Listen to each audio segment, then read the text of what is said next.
Story 1. I never should have taken that babysitting job. The moment I stepped into that suburban nightmare, I knew something was off, but I needed the money. And honestly, how bad could watching an 18-year-old be? Turns out, pretty fucking bad. It all started when I saw the ad online. Babysitter needed for 18-year-old son. Great pay, flexible hours. I know what you're thinking. Why the hell does an 18-year-old need a babysitter?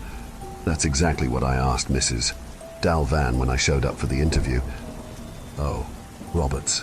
Special, she said, her smile never quite reaching her eyes. He needs supervision.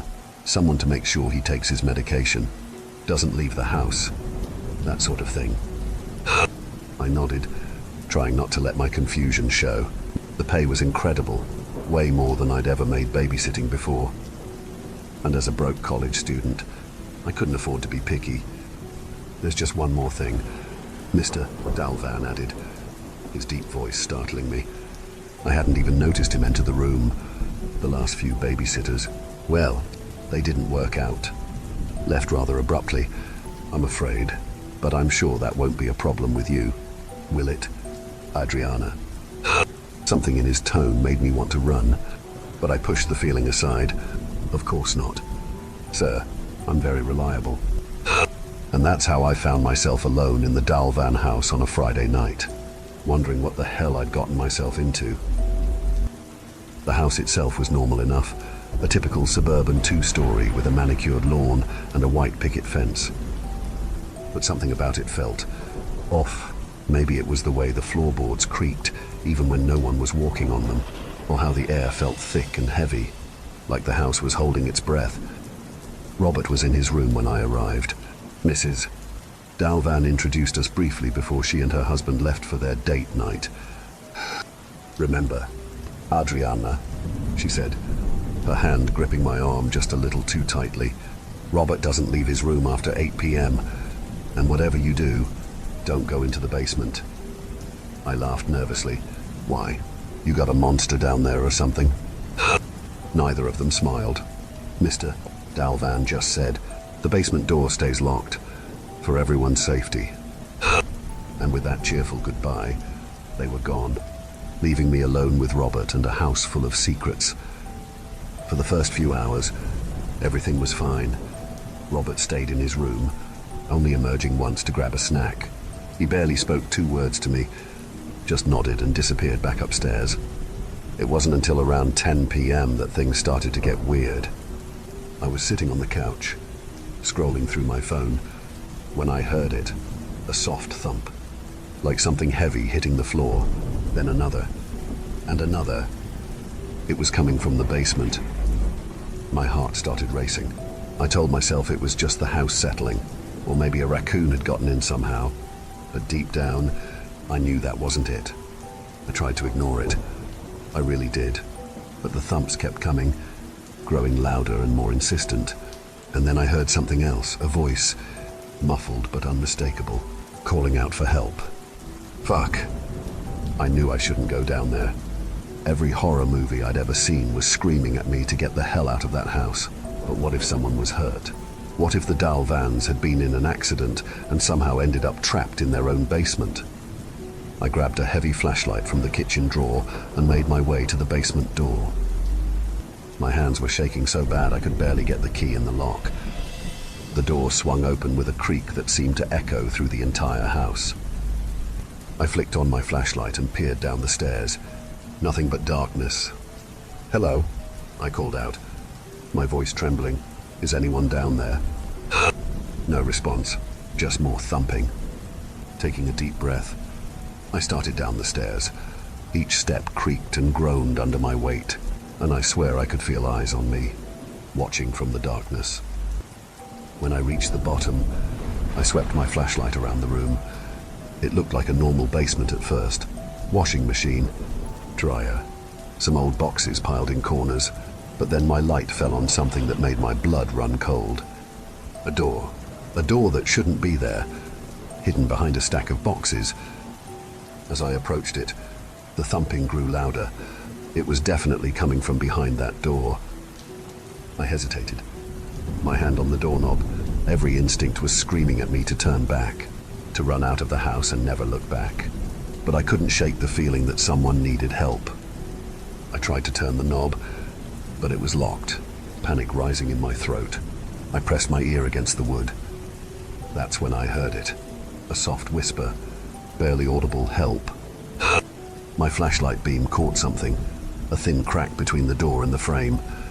I leaned in close, trying to peek through. An eye, a human eye, wide with fear, staring back at me through the crack.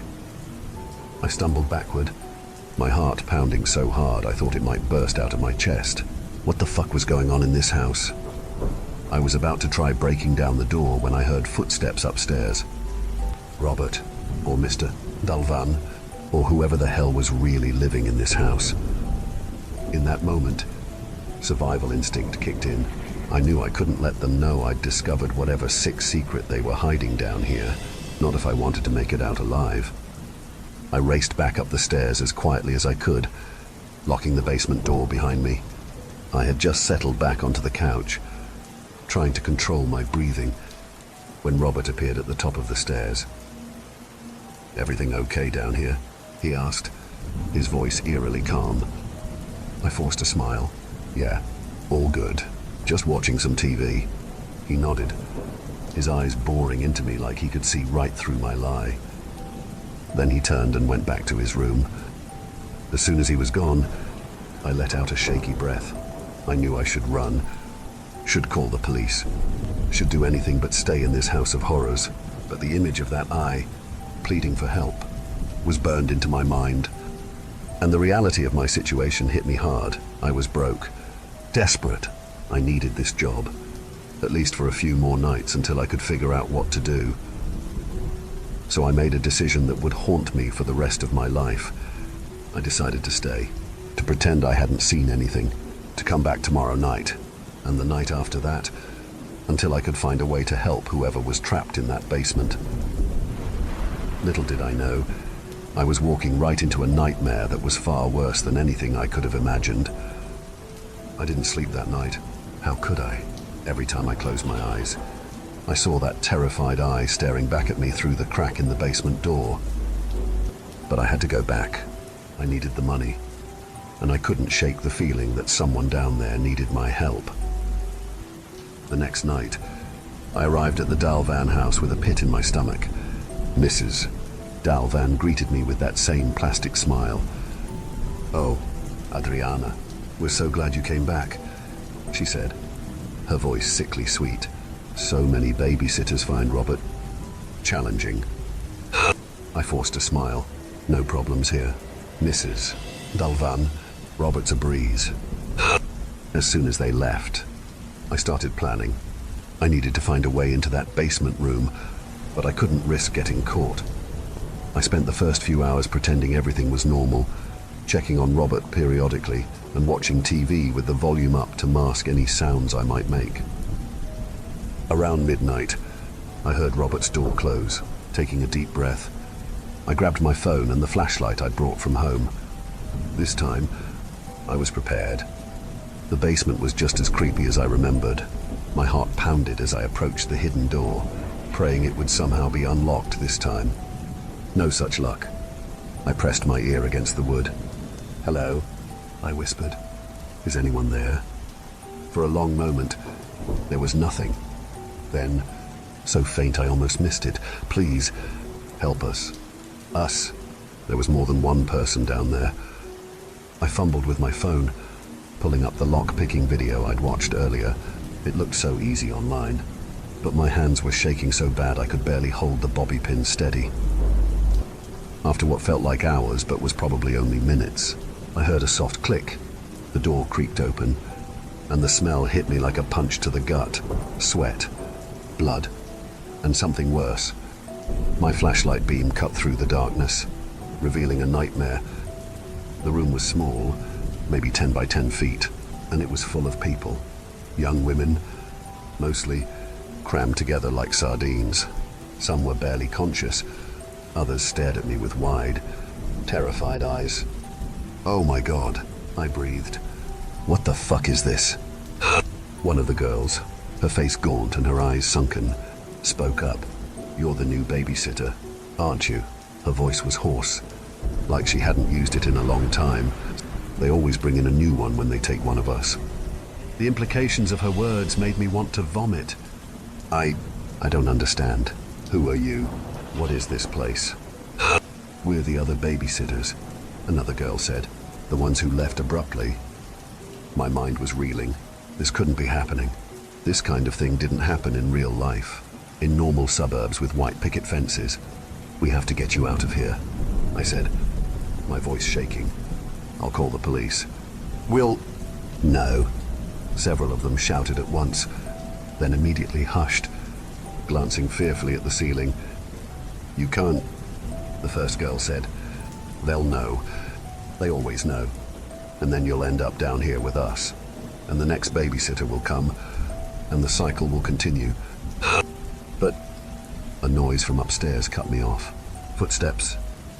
"Go," one of the girls hissed, "before they catch you. But please, don't leave us here. Find a way to help us." I wanted to argue, to insist on getting them out right now. But I knew she was right. If I got caught, I couldn't help anyone. I closed the door, my hands shaking so bad I could barely lock it. I had just made it back upstairs when Robert appeared in the living room doorway. "What are you doing up?" he asked, his voice unnervingly calm. I forced a smile.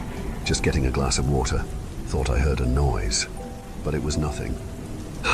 He stared at me for a long moment, his eyes boring into mine like he could see right through my lie. Then he nodded. "Get some sleep, Adriana. Tomorrow's going to be a long day." As I watched him climb the stairs, a chill ran down my spine. Somehow, I knew he was right. Tomorrow was going to be very long indeed. I didn't sleep that night. How could I? The faces of those girls haunted me every time I closed my eyes.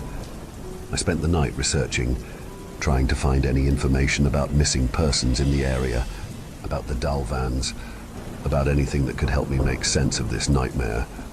I found nothing. It was like the Dalvans didn't exist outside of this house. The next evening, I arrived at the house with a plan. It wasn't a good plan, but it was all I had. I'd smuggled in my laptop, a portable Wi-Fi hotspot, and a small camera. If I couldn't get the girls out tonight, I'd at least get proof to take to the police. Mrs. Dalvan greeted me with that same plastic smile. "Adriana, dear, we're so pleased you're settling in well. Robert seems quite fond of you." The way she said it made my skin crawl. As soon as they left, I set up my laptop in the living room. The camera pointed at the basement door. Then I waited. Hours passed. Robert stayed in his room. The house was quiet. Too quiet. Around midnight, I heard it. A soft click, like a lock turning. Then footsteps, coming up from the basement. I held my breath, my heart pounding so hard I was sure it would give me away. The basement door opened, and Mr. Dalvan stepped out, but he wasn't alone. He was dragging one of the girls from the hidden room. I bit back a scream. The girl's eyes were wide with terror, her mouth gagged. She looked right at me, silently pleading for help. Mr. Dalvan didn't notice me. He was too focused on his task, pulling the girl towards the front door. I knew I should do something, call the police, scream, anything, but I was frouncing in place, watching in horror as he opened the front door and shoved the girl into a waiting van. As soon as the door closed behind him, I sprang into action. I grabbed my laptop and ran to the basement. My hands were shaking so bad I could barely work the lock. But finally, the door swung open. "We have to go. Now!" I whispered urgently to the remaining girls. "This is our chance." They looked at me with a mixture of hope and fear. Slowly, painfully, they began to move. We were halfway up the basement stairs when the lights flicked on. Robert stood at the top of the stairs, a gun in his hand. Behind him, Mr. and Mrs. Dalvan smiled those terrible plastic smiles. "Oh, Adriana," Mrs. Dalvan sighed. "We had such high hopes for you." but I suppose you'll have to join our little family after all. I opened my mouth to scream, but before I could, something hard connected with the back of my head. The world went black. When I came to, I was in the hidden room. The other girls were gone. I was alone. No, not alone. Robert Saturday in the corner, watching me with those eerily calm eyes. "Why?" I croaked. "Why are you doing this?" He smiled, and for the first time, I saw something human in his eyes, something sad. "Because," he said softly, "I was the first Robert, the first babysitter, and now you'll be the next Mrs. Dalvan." As the meaning of his words sank in, I heard footsteps approaching. The door opened, and Mr. and Mrs. Dalvan stood there, sea ringers in hand. "Welcome to the family, Adriana," Mr. Dalvan said. "It's time for your first lesson." But as they approached, something inside me snapped. I wasn't going to become another victim. I wasn't going to let this cycle continue. In a burst of adrenaline, I lunged forward, catching them off guard. I knocked the syringes from their hands and pushed past them, my heart pounding in my ears. I heard shouts behind me as I raced up the basement stairs, taking them two at a time. I had to get out. I had to get help. As I reached the main floor, I could hear them coming after me, but I had youth and desperation on my side. I sprinted for the front door, my fingers fumbling with the lock. Just as I heard footsteps on the stairs, I wrenched the door open and burst into the cool night air. I ran like I'd never run before, not daring to look back. I could hear voices behind me, but they grew fainter as I put distance between myself and that house of horrors. I didn't stop running until I reached a 24-hour diner several blocks away. With shaking hands, I called the police. But as I waited for them to arrive, a chilling thought occurred to me. Would anyone believe my story? And even if they did, would we be able to save the others before the Dalvans made them disappear? I knew one thing for certain. This nightmare was far from over. It's been 3 weeks since I escaped from the Dalvan house. 3 weeks of police interviews, nightmares, and constantly looking over my shoulder. I'm writing this now because I need someone, anyone, to know what happened, what's still happening. When the police arrived at the diner that night, I was a mess, bruised, disheveled, and babbling about hidden rooms and kidnapped babysitters. I could see the doubt in their eyes. But they took my statement and promised to investigate. They went to the house, of course, but by then, it was too late. The Dalvans were gone. The basement room was empty, scrubbed clean. There was no evidence of Robert, no sign of the other girls, nothing to corroborate my story. I insisted they check missing persons reports, look into the history of the house. They did, but it led nowhere. It was like the Dalvans had never existed. The police started to question my story. Was I on drugs? Did I have a history of mental illness? Maybe I'd imagined the whole thing, but I know what I saw, what I experienced. The terror in those girls' eyes, the sadness in Robert's. It was real, all of it. I've spent every waking moment since then trying to find proof. I've scoured social media, online forums, local news archives. I've reached out to every babysitting agency in the area, trying to find others who might have encountered the Dalvans. Yesterday, I finally found something. A post on an obscure missing persons forum, dated 3 years ago. It was from a woman looking for her daughter, who had disappeared after taking a babysitting job. The details were vague, but one thing stood out, the family's name. Dalvan. It's not much, but it's a start. Proof that I'm not crazy, that somewhere out there, the Dalvans are still operating, still trapping young women in their twisted family. I don't know what to do next. The police won't listen to me anymore. I'm afraid to go to the media. What if the Dalvans see it and disappear again? But I can't just do nothing. So I'm posting this here, hoping someone will believe me, hoping someone might have information that could help, and most of all, hoping to warn others. If you see a job posting for a babysitter needed for an 18-year-old, don't take it. If you meet a family named Dalvan, run. And if you're a young woman considering a babysitting job, please, be careful. Be so careful. Because somewhere out there, the Dalvans are watching, waiting for their next victim, their next Mrs. Dalvan, and I'm the only one who knows the truth.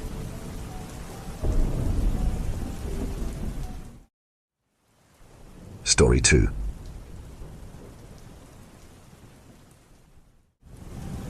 She fell asleep. That was all the opportunity we needed to defy the rule about Saturday morning cartoons. We could watch Disney stuff and Looney Tunes, but G.I. Joe, Transformers, Smurfs, He-Man and some other less memorable shows were not allowed, especially forbidden. However, the one we were told would corrupt our souls within a single viewing was the Dungeons and Dragons cartoon that ran from 1982 to 1985. If you're unfamiliar, the show was about some kids who get trapped in the dangerous and fantastical world of D&D. That's about how much I actually remember about it. I looked it up on Wikipedia recently. Apparently, it was pretty violent. A lot of 80s content was, though, wasn't it? The National Coalition. On television, violence pressured the FTC to put a warning at the beginning of each episode. They wanted it to say that D&D was directly responsible for people violently dying. The NCTV's request was soundly denied due to a total lack of evidence. That didn't stop a good chunk of the world, including my parents, from believing that evil lurked within the pages of Tolkien and, I don't know, under Smurf hats. All of it became banned from our household. And that's what made it so fascinating. Ironically, if everybody had just shut up, we probably wouldn't have cared about the D&D cartoon. They'd turned it into forbidden fruit. Plus, Looney Tunes got pretty boring after half an hour. Our younger brother, Matthew, was still a baby. He fell asleep on Mom, and she was out on the couch before the coyote got clobbered with his own anvil. John, my older brother by 3 years, looked at me before creeping to the TV. "What are you doing?" I asked. "Don't," I added when his fingers turned the dial. "We'll get in trouble." "Shut up, Pete," he replied softly. He crouched and watched the screen. I scooted forward and sat next to him on the floor. For the first time, we watched beyond the opening of the show. I vaguely remember a roller coaster or a ride of some kind. The cartoon kids got transported and changed into wizards and warriors. There's a little kid in a barbarian costume with a club, I'm pretty sure. I couldn't tell you what the episode was about because I couldn't focus. I was scared. Our parents said this exact cartoon was evil and could hurt us. At some point, I reached to change the channel. John grabbed my wrist and squeezed until it hurt. I could have woken up Mom. I could have screamed and hit my brother. I could have told on John and blamed him entirely for what we were doing. Instead, I rubbed my wrist and continued watching. That's about when the shot cut to a dark and cluttered room. Television was less refined in the 80s. Commercials were all kinds of crazy. So we weren't scared until we recognized the room as our very own unfinished basement. "That's my pennant," John said. He pointed at a yellow felt triangle sticking out of a box.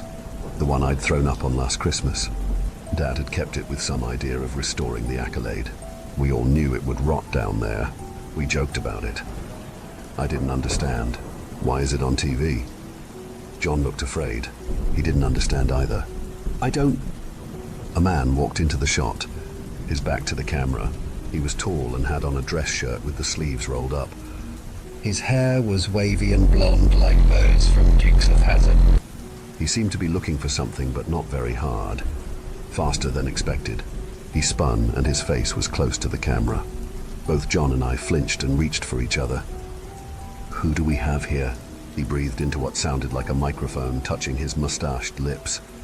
His face moved up and down in the frame, and we saw only his eye at one point, and then his mouth again.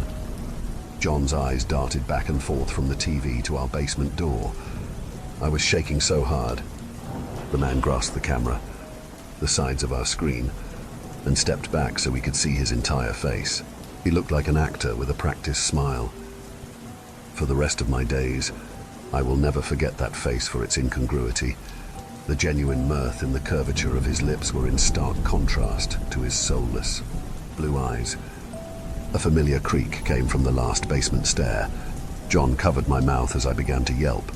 The strange ordeal on the screen ended. D&D resumed.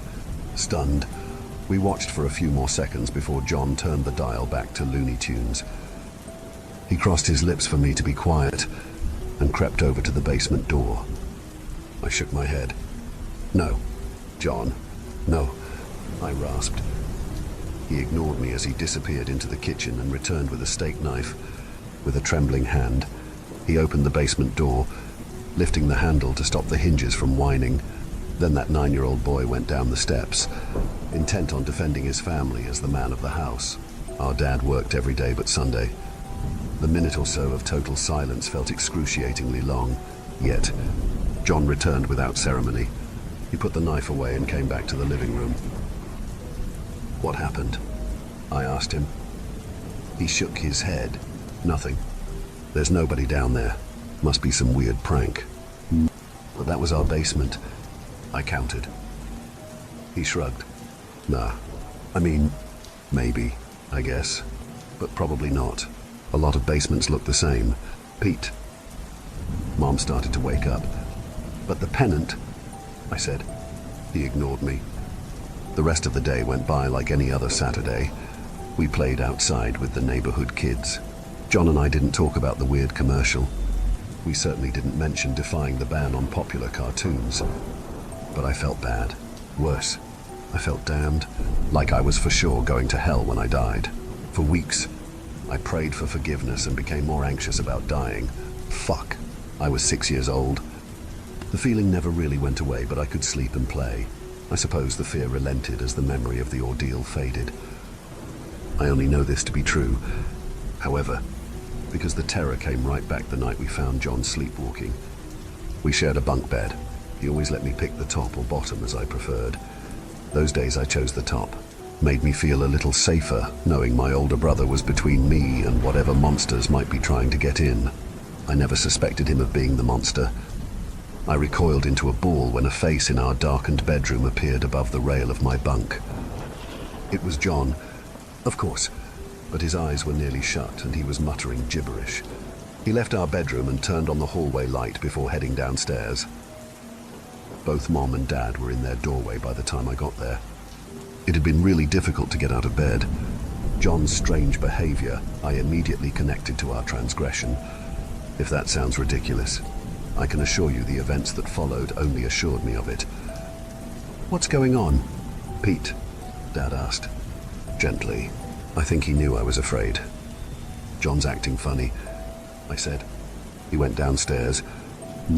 After exchanging apprehensive expressions, my parents went to find John.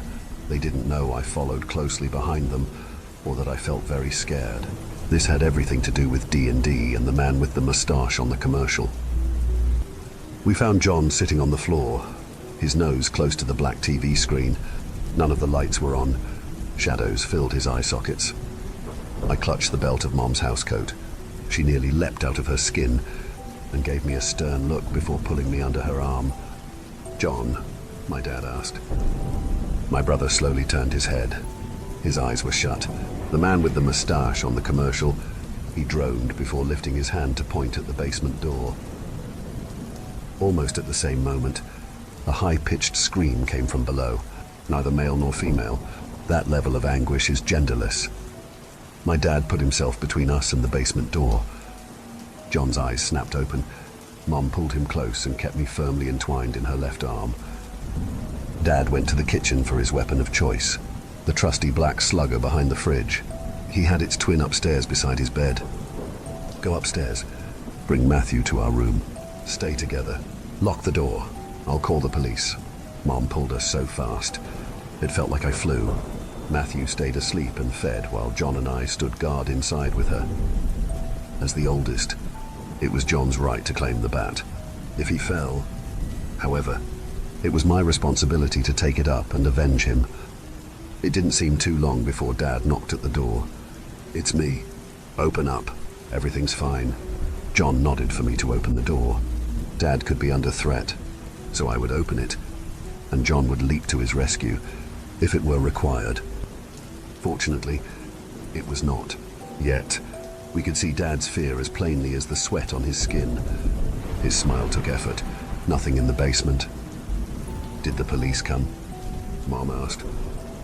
Go to bed. Boys, he said. Everything's fine.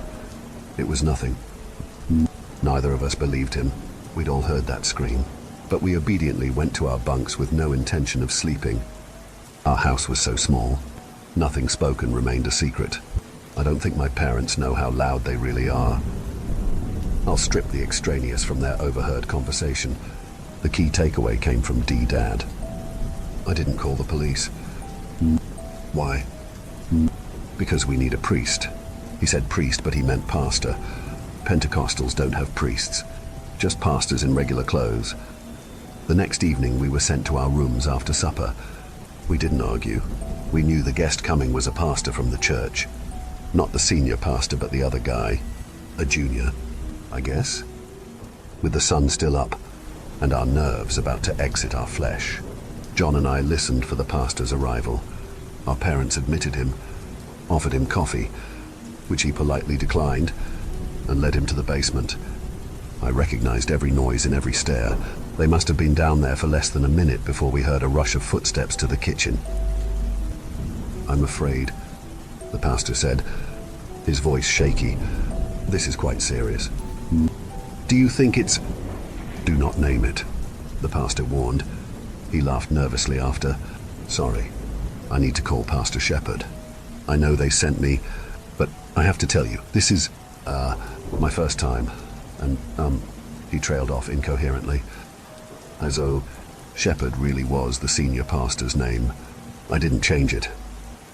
Our parents came upstairs later with a box of Tim Hortons donuts and milk.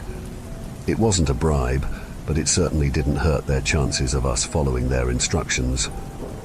Tim Hortons in the 80s was freaking top-notch. They actually made their donuts at the store in those days, and they were huge. I felt guilty for enjoying them. If only we hadn't switched the channel. The pastor has some work to do, Dad said, and he will be here through the night. Pray for him, and don't leave your room, no matter what, okay? We agreed. He called us good boys and left. I looked at John. He knew I wanted to tell them what we'd done. He just shook his head and went to his bunk. I tried to busy myself with toys, some books, and finally cleaning. If I could do something good, like tidying up, then maybe it would make up a little for my transgression. Hours dragged. John rolled over to face the wall and seemed to be asleep. It finally got dark out. I stood by the window and watched the street.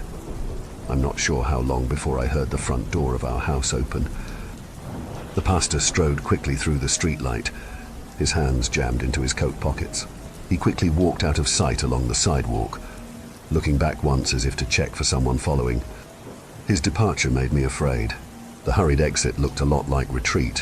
Whatever thing might be in the basement had defeated him, and we were, once again, on our own against the forces of evil. All because of me. John too, of course, but he had given in to temptation first. It was my responsibility to pick up what he had lost, and I had failed. That meant, in my little head, too old for my age, that I must solve the problem. I took my pocket-sized King James Bible from my underwear drawer. Pentecostals have no particular Bible of their own. Next, I found the 2x2 piece of wood my father had carved a point on, my sword. Last, I took the tiny flip knife on John's dresser. Yes, I didn't ask to borrow it, but I figured he would have loaned it to me given the circumstances. Lifting the handle of my bedroom door to prevent the hinges from protesting my exit, I left my room, deftly avoiding the major reactionary noises of the hardwood floor. It was late. All the bedroom doors, except my own, were closed. I crept downstairs and saw the basement had been left open. A dim light pushed at the darkness of the first landing. One of the 3 dangling light bulbs had been left on. The cowardly pastor had neglected to switch it off during his flight. Right now, I write as if I wasn't deathly afraid. like some idyllic crusader about to earn redemption through holy resolve. But I was just a kid, and I didn't want to go down there. I wanted to go to bed and wake up on the Saturday morning before Mom had fallen asleep on the couch. The trick to the basement stairs was walking on the sides of each worn step. I didn't make a sound and landed on the concrete floor like a cat, so focused on where I stepped, I didn't see my colossal error. The pastor had never left. His white sleeves were rolled up to the bicep. He wasn't looking at me. I saw his back. He looked for something, but not very hard. I knew what came next, yet trying to run away was exactly the cause of his swift turn and approach. I accidentally kicked a box with my foot and alerted him to my presence. The speed with which he moved seemed unnatural because I took my eyes off him for a moment. Then he was there, very close to my face, and grasping my shoulders. "Who do we have here?" I shut my eyes, and he immediately released me. "Whoops. Sorry," he said. Sometimes I forget not everyone wants me in their personal space. I opened my eyes and he was still a bit too close, so I took a step back. His blue eyes weren't cold. They were worried. His smile was false, but it was for a reason. He wanted to pretend everything was all right. "You should go back up to bed. Pretty sure your dad told you not to come out of your room, pal." The pastor appeared more and more uncomfortable, grasping his elbows. "My dad?" I asked, bewildered and confused. "A 6-year-old boy." The man with the mustache cleared his throat. He needed a break. I sent him to the 7-Eleven for cigarettes. "I've been trying to quit." Wrong time to quit. After another prolonged, awkward moment, he noticed my armaments. "Why are you down here?" "Peter?" I held out the Bible. I don't know why. Before he could finish reaching for it, an invisible fire rippled across my chest. The pain was so sudden and intense, I screamed like never before. It felt like hot knives were crisscrossing my ribs. The shriek I'd heard the night of John's sleepwalking didn't sound exactly like the one I'd belted. But it wouldn't, would it? It's the difference between the voice you hear when you speak and when you hear it on recording. I whimpered and struggled to remove my shirt. The pastor knelt down and helped it off. He didn't ask what was wrong. He seemed to know already. "Pray, Peter. Pray," he encouraged me. I tried, but the pain got worse and worse with each word. "Don't stop, Peter. It hurts." The pastor prayed. "Dear God, please help this child." He held me down to the floor to stop my writhing. "In the name of Jesus Christ, leave this child alone." At once, the pain ended. We smiled at one another. I started to laugh, but he still couldn't flush all the worry from his expression. And then the real tragedy began. My dad came down the basement stairs. He stared at the man with the mustache and dropped the cigarettes and lighter where he stood. "Go upstairs, Peter." "Dad, Upstairs," he said. And I knew that tone. It meant, right away or else. The man with the mustache recognized what the scene looked like. Him over top of a shirtless 6-year-old and smiling, even if I didn't. Things are not what they seem." He stood up and backed away, patting the front of his pants. "I don't think we're quite done here either. Your son was attacked by it." Dad let the pastor's words die in a prolonged silence, while he waited for me to scramble away. I ran to the top floor and all the doors, except mine, were shut. Mom had woken up, but the shriek was not unexpected. The pastor had been called in for a reason after all. John sat on the edge of his mattress. "Why'd you have to change the channel?"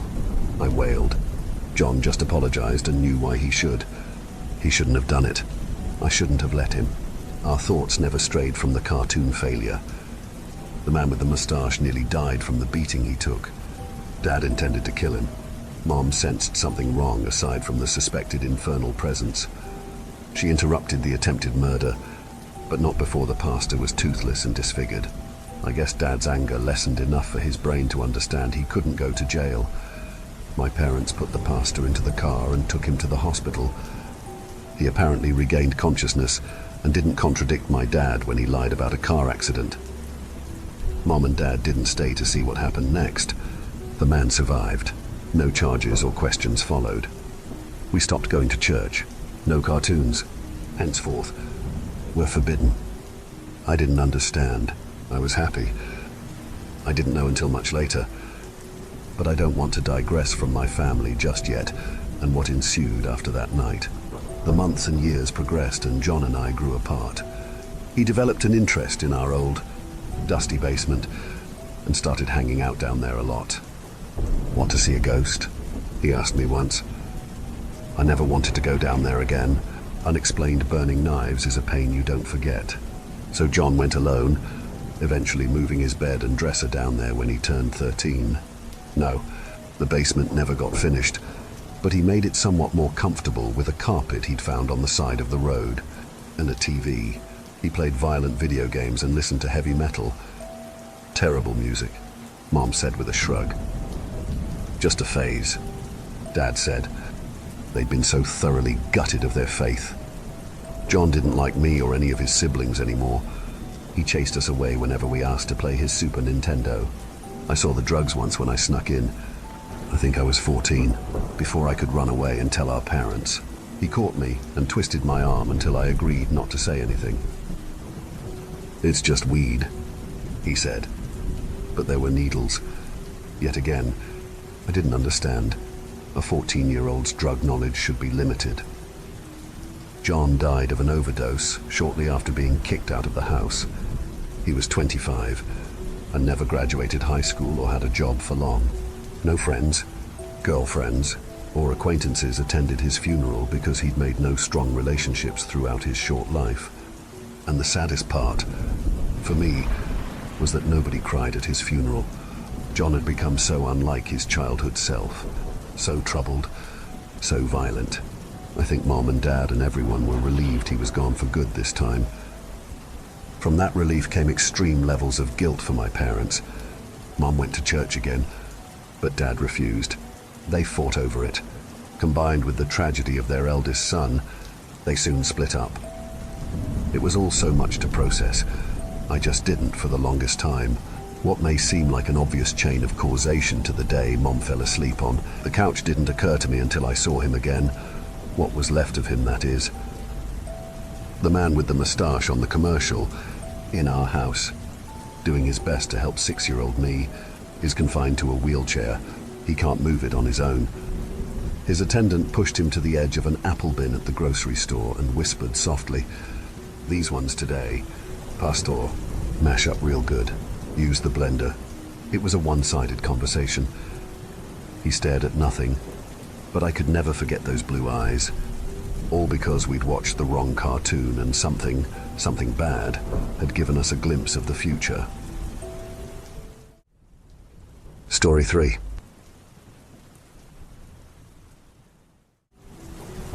Bidding on abandoned storage lots is a lot more glamorous on television than it is in the flesh. On reality TV, the auctions are filled with colourful characters that you'd love to grab a beer with, and every other rusty door holds priceless collections of Civil War artifacts ready for sale. In the flesh and bone world, the storage hunters aren't quirky savants who can smell out a hidden boon a mile away. They're carrion birds, searching for a cost to benefit high. The real world holds significantly less treasures as well. When that mysterious door slides up, you're more likely to find an old wedding dress and stacks of poorly written love letters than something that's going to pay for your kid's college. Storage lot auctions aren't glamorous places, but they still manage to scratch that itch in the back of my brain. I used to gamble. I used to be good enough to do it professionally. Yet, as these stories go, Lady Luck found some other sob and my career was short-lived.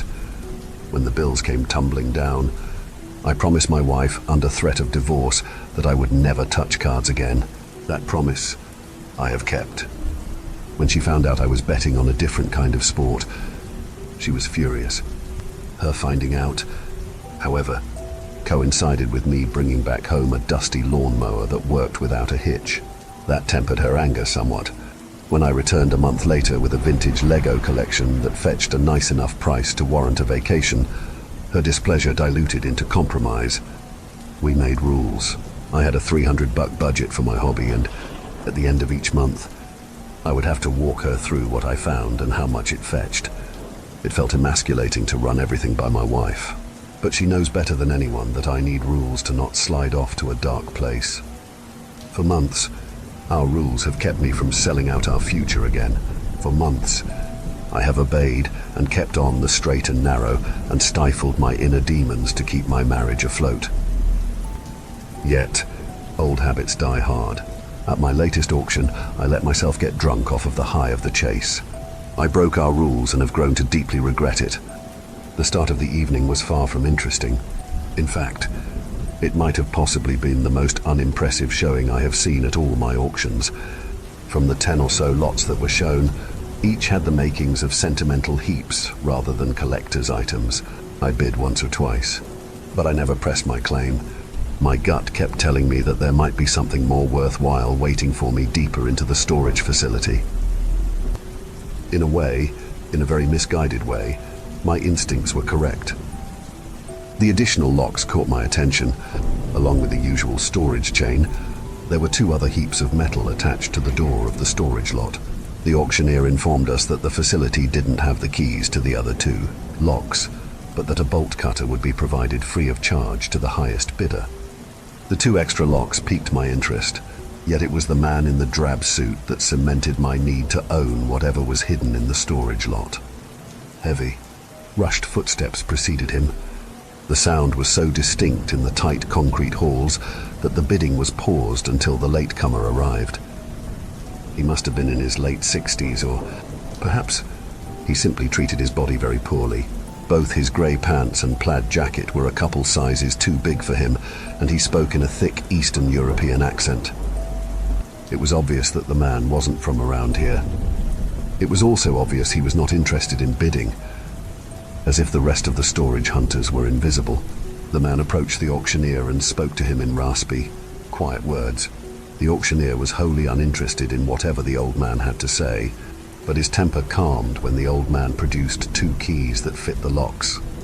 The storage space was his, he announced in broken English. There would be no auction.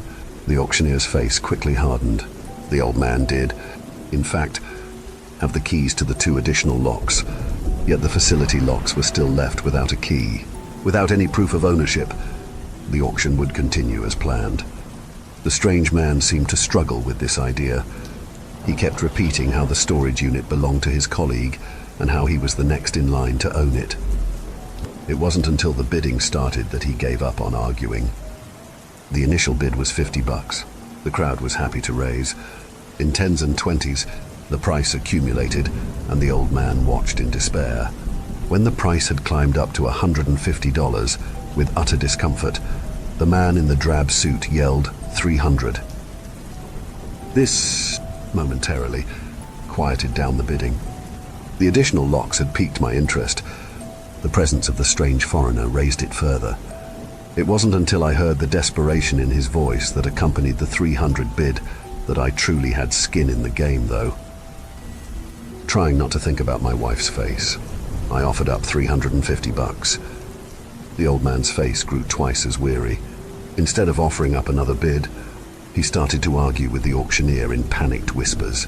The auctioneer was deaf to his pleas. All he wanted to hear was a $400 bid. Eventually, with sweat pooling on his brow, the old man relented.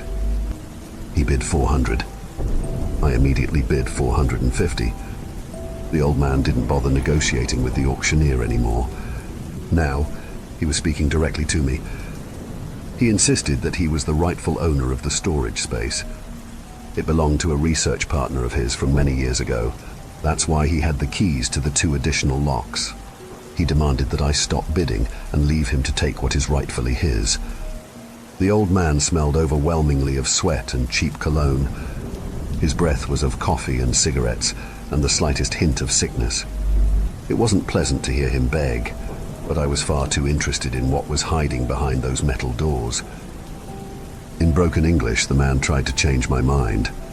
He couldn't. When that fact dawned upon him, he produced a bushel of crumpled bills out of his pocket. He counted them with shaking, spotted hands. He offered $640 for the unit. When our eyes met, I could sense the slightest bit of relief in his face. He thought he had outbid me. He thought the storage unit was his already. He thought wrong. I offered up 650. The old man had nothing else to bid. In a satisfying collection of seconds that sent a truckload of dopamine crashing through my skull, I became the new owner of the storage unit. The old man pleaded with me. With wet eyes and strained words, he begged me to take his money and leave the mystery of the storage unit be. His begging well surpassed the point of pity. It did not feel good to meet his eyes. I felt bad for the old man, yet I am a slave to the gods of chance. I would not ignore their boon. The old man was relentless in his pleas. When the manager of the storage facility suggested he might call the police, however, the old man quickly retreated. With the strange foreigner out of sight, he faded from my mind. I was too distracted with the contents of the storage space to spare him any more thought. I paid for the lot and signed all the necessary paperwork with the auctioneer, and then made my way through the labyrinthian maze of cement and metal to claim my prize. The lock had been left untouched for years, and the key had trouble fitting through the rust. Yet when it did, when that dirty door came up with a metallic groan, I knew I had struck gold. It was a big storage space, big enough to house a car with plenty of room to spare. The place was filled to the brim. Most of its contents were hidden beneath slabs of dirty cloth, but the storage unit was filled with vintage Pokémon merch. Every inch of the cement walls was covered in Pokémon posters and calendars. Every mysterious object draped in cloth was also covered in countless collections of Pokémon toys and keychains and plushies. The toys were worn and out of their boxes, but I could definitely get at least $200 for them alone. With the rest of the storage space draped in mystery, my gambler's heart fluttered at the prospect of inheriting a collector's collection. My expectations were high, yet when I ripped away one of the cloth drapes, I turned lightheaded. I was looking at a centrifuge, a high-tech, expensive-looking centrifuge straight out of a rich people hospital. A quick Google nearly dropped me to the ground. The thing was worth at least $1,000. My investment had definitely paid off. There was nothing that I wanted to do more than to rip down all the coverings and revel in my good fortune all at once. Yet the rush from the centrifuge was strong enough. I elected to take the lab tech home and pace out my dopamine rush from my earnings over the next couple of days. Though I regret to admit it, a plan hatched in my head. I was going to take the centrifuge back home and sing praises of my good luck to my wife. She would surely be happy about my return on investment, but there was no need for her to know about the rest of the storage unit. The fates had shown me good fortune. It was time for me to move past the silly financial limit my wife put on my hobby. The money from the rest of the storage unit would be my seed fund for future bidding, or so I thought. When I walked out into the chill night air, I found the parking lot to be completely empty. My wife was visiting her sister for the weekend, so there was no rush for me to get home, but it was getting late. I figured I would grab the dolly from my truck, get the centrifuge loaded up, and then surprise her with it Sunday afternoon. Had I simply loaded up the centrifuge, locked up the storage unit, and went back home, things would have turned out different, and I would have been richer for it. By the time I was back in the storage unit, however, the rush of winning had passed. I wanted another peek at the mysterious objects I had paid for. I promised myself I would only reveal one more object to myself, yet I do not have a good history of keeping promises. Under the first cloth covering, I found a chest-high microscope. Beneath the second, an expensive piece of lab equipment I could not identify. Beneath the third, I found a sort of incubator that had enough circuitry in it to suggest at least another $1,000.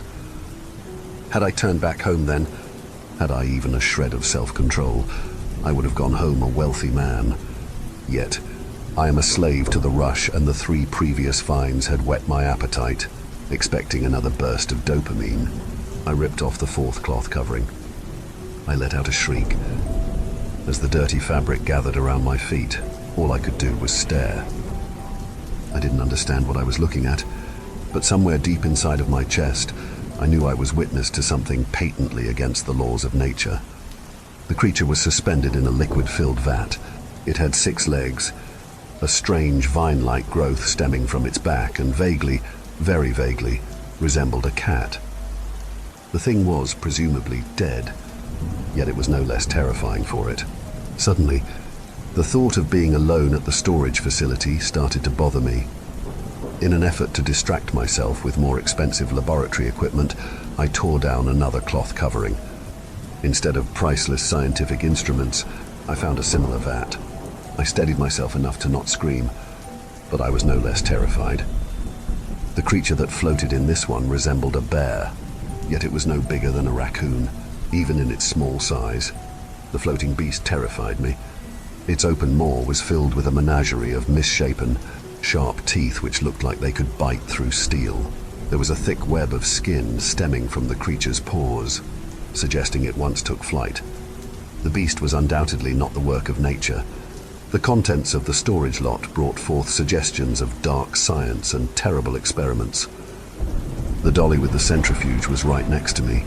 I could have retreated back home, but instead, in terror, I stripped all the hidden objects of their obscurity. I found a couple more pieces of expensive-looking equipment. They gave me no joy. Even when I found a second, larger centrifuge, I simply went on to uncover the rest of the storage space. I found terrible creatures. Creatures which will haunt my dreams until the end of time. A sort of crab creature with human eyes upon its shell. A snake with pairs of wings which covered its spine. A glob of grey flesh covered in bug-like eyes and twigs and flowers. There were about a dozen of the vats, and each inspired more discomfort than the last. Above each of the vats sat a sort of designation, GA07, GB028, FI004. The final covering lay on top of a vat, housing a genetic amalgamation I couldn't even begin to describe. Atop of the vat sat a coffee-stained Pokemon notebook. The Hybrid Encyclopedia, its title read in neat handwriting. It is only once I opened the notebook that I understood the markings that adorned the vats. They were names. Every page was dedicated to a different creature with rough sketches and neatly ordered notes. The notebook described many more creatures than were present in the storage unit. There were at least 100 pages. I tried to read the entries for the experiments that were present within the vats, but my heart was racing far too much to make sense of the tiny letters on the page. Just as I calmed, just as I centered myself enough to be able to make sense of the mystery I was entangled in, I felt a sharp prick in my neck. "Sorry," said the old man in the ill-fitting suit. "I have tried to warn you." Naturally, I was startled when I first saw him. I did, however, feel a semblance of relief about not being the only one in the presence of those strange creatures. The old man was considerably smaller than me and seemed harmless enough. I thought myself lucky to be in the presence of a man who knew more about these hybrids. That mirage of luck dissipated the moment I looked at the old man's hand. There was a syringe in it. Steadily, a tingling numbness spread from my neck. Before I could even register, I had been poisoned.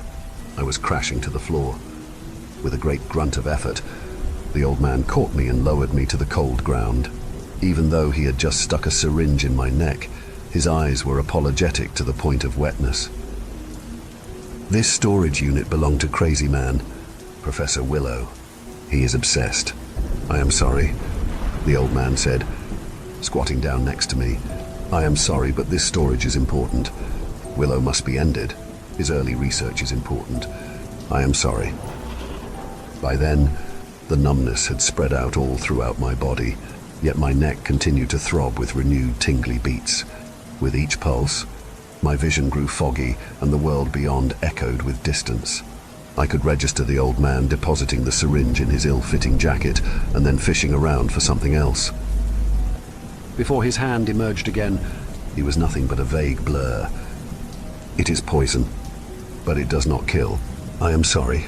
You will be fine. I am not thief. I am man trying to helping." Briefly, before my consciousness fully faded away, I sensed something being pressed into my palm. Then, with my thoughts stumbling into nothingness, I passed out. I woke to a phone call from my wife. She had just come home from her sister's, and I was nowhere to be found. From the sound of my raspy voice and my inability to articulate my words, she presumed I had been on a weekend bender. Without giving me a chance to explain myself, she hung up. I was stretched out on the cold floor of the storage lot. My cheeks were covered in drool, and I was next to what I presumed to be a pool of vomit. The fact that I was alive and able to feel my limbs provided a flicker of relief, but the flame was quickly snuffed out. The storage lot was empty. There were still vintage Pokémon posters and calendars over the walls, and none of the toys seemed to have been moved, yet all the expensive equipment I had celebrated so heartily was gone. The terrible monstrosities encased in vats were gone as well, but I did not mourn those. On the mornings when you wake up far from your bed covered in drool, it's usually the money that you mourn. I decided I would not tell my wife how I had spent my weekend. When I came home, we argued, and I let her believe that I had simply spent the weekend boozing. I did, however, insist that I didn't play any cards or gamble in any other fashion. She, after some convincing, believed me. I didn't want to tell my wife about the maddening hybrids. Partially, I did this because she wouldn't believe me. By the time I was back home, I was already working on trying to convince myself that it was all a fabulation anyway. The other reason why I didn't tell my wife, however, was that I didn't want to get into trouble. I did break our budget rule during the auction, and I knew that was a bigger sin than a weekend of boozing. It's not like she would ever find out anyway. The things which the old man told me as I succumbed to whatever paralytic poison he injected me with, I do not understand, and I do not care to explore. In one thing, however, he was honest. The old man was not a thief. When I woke on the floor of the storage lot, I found a crumpled stack of bills in my hand, $640 to be exact, with the toys and posters. I could definitely cover more than the $10 I invested. Though I have witnessed unspeakable crimes against nature, and though I am still recovering from the unknown poison, my finances were still in the black. Story 4. I met my girlfriend, let's call her Diana, when I was living in a bustling city. She worked at the same office as I did. We had known each other for like a year or two when we started dating. She would tell me stories about her hometown and the paranormal activities that occurred there. She was one of those people who are deeply interested in the paranormal. I did not believe her stories, because I didn't believe in paranormal stuff. She would always look so full of life whenever she talked about paranormal activities or stories she had heard from other people. After a few months since we started dating, she got a job at her hometown and moved there. I wanted to go there with her, but there were no job openings there. Not for the first few months at least. I applied for a few jobs in her town and finally was able to land one. I could not wait to see her again, because I hadn't seen her for months. I remember how Diana and her family welcomed me with open arms when I first entered the town. They fed me delicious food at her home, and I formed bonds with her family. In addition to her parents, she had a little sister who was the world to her. Her sister was called Lily. She was a shy, quiet little girl who barely spoke to anyone. Diana had told me how often Lily got sick and how no doctors knew what was wrong with her. Diana would tell me how she and her family thinks that something else was causing Lily to get sick so often. On that day when her family welcomed me, her dad Daniel took me into his room. I wondered what he was trying to do. "Son, I heard that you're going to live in this town," Daniel said, his gaze fixed on me. I nodded in response to his question. "Then there are rules that you must follow." Daniel cleared his throat. "Do not fish at the pier past 12 a.m. in the night. Do not go into the woods past 9 p.m. And finally, do not go anywhere near the beach to the south at sunset. This final rule is one you must never break under any circumstances." I nodded, even though I did not believe him. I believed that everything must have a scientific explanation, and paranormal stuff are made up by people as a way to pass time or for entertainment. After that, I went back to dine with the rest of the family. The rest of the day went normal. Obviously, I couldn't stay at Diana's house, so I ended up renting a place close by to her place. We would go on dates occasionally as I got used to her town. Even though I did not believe her father Daniel had said, I avoided breaking the rules he mentioned out of respect for him. One day, when we were on a date at a local cafe, I brought up what her dad talked about with me, his list of rules. Yeah, she said, as long as you are not there at the times my dad mentioned, you're safe. I have to admit, the creepiness of those rules were getting to me. At first, I had thought that this was all a ploy by her dad to get me to break up with her. But seeing as how she herself validated his rules, I was not so sure anymore. As I grew more accustomed to the town, I would go to this beautiful beach to relax. I would use this swing in the woods that led to the beach. I could get a good view of the beach from there. There was always this one kind old lady, let's call her Matilda, who would talk to me whenever she saw me there. She would come there almost every evening to get wood to burn. I enjoyed those days. I enjoyed our conversations. She would tell me stories of the past, about the time when she was young, and at every day, when sunset draws near, she would hurry home after telling me that I should not stick around longer, even though I would have done so without her telling me. And one day, when I was chilling on a bench at the beach at evening, I fell asleep, because I had not slept well the previous night. I had a strange nightmare of an old man strangling me when I was on the bench and woke up. No one was there. It was quiet, with the sound of waves splashing. It was dark, with the clouds in the sky shaded with red. I looked at the time. It was already sunset. All of a sudden, I felt a chill run down my spine, like I was not alone. I quickly got back into the woods to go back home. As I was walking in the woods, I saw the old lady, the same one who would always talk to me in the distance. She was standing completely still, with her back turned. I did not notice it until I got close enough to her. She had no feet, and she was hovering above the ground. She turned around to look at me. Her eye sockets were empty, and she was grinning from ear to ear. It was not humanly possible. The minute that happened, I heard sounds of women laughing from all directions. They sounded hysterical. I covered my ears and turned my eyes away from her. And then, when I looked at where she was before, she was gone.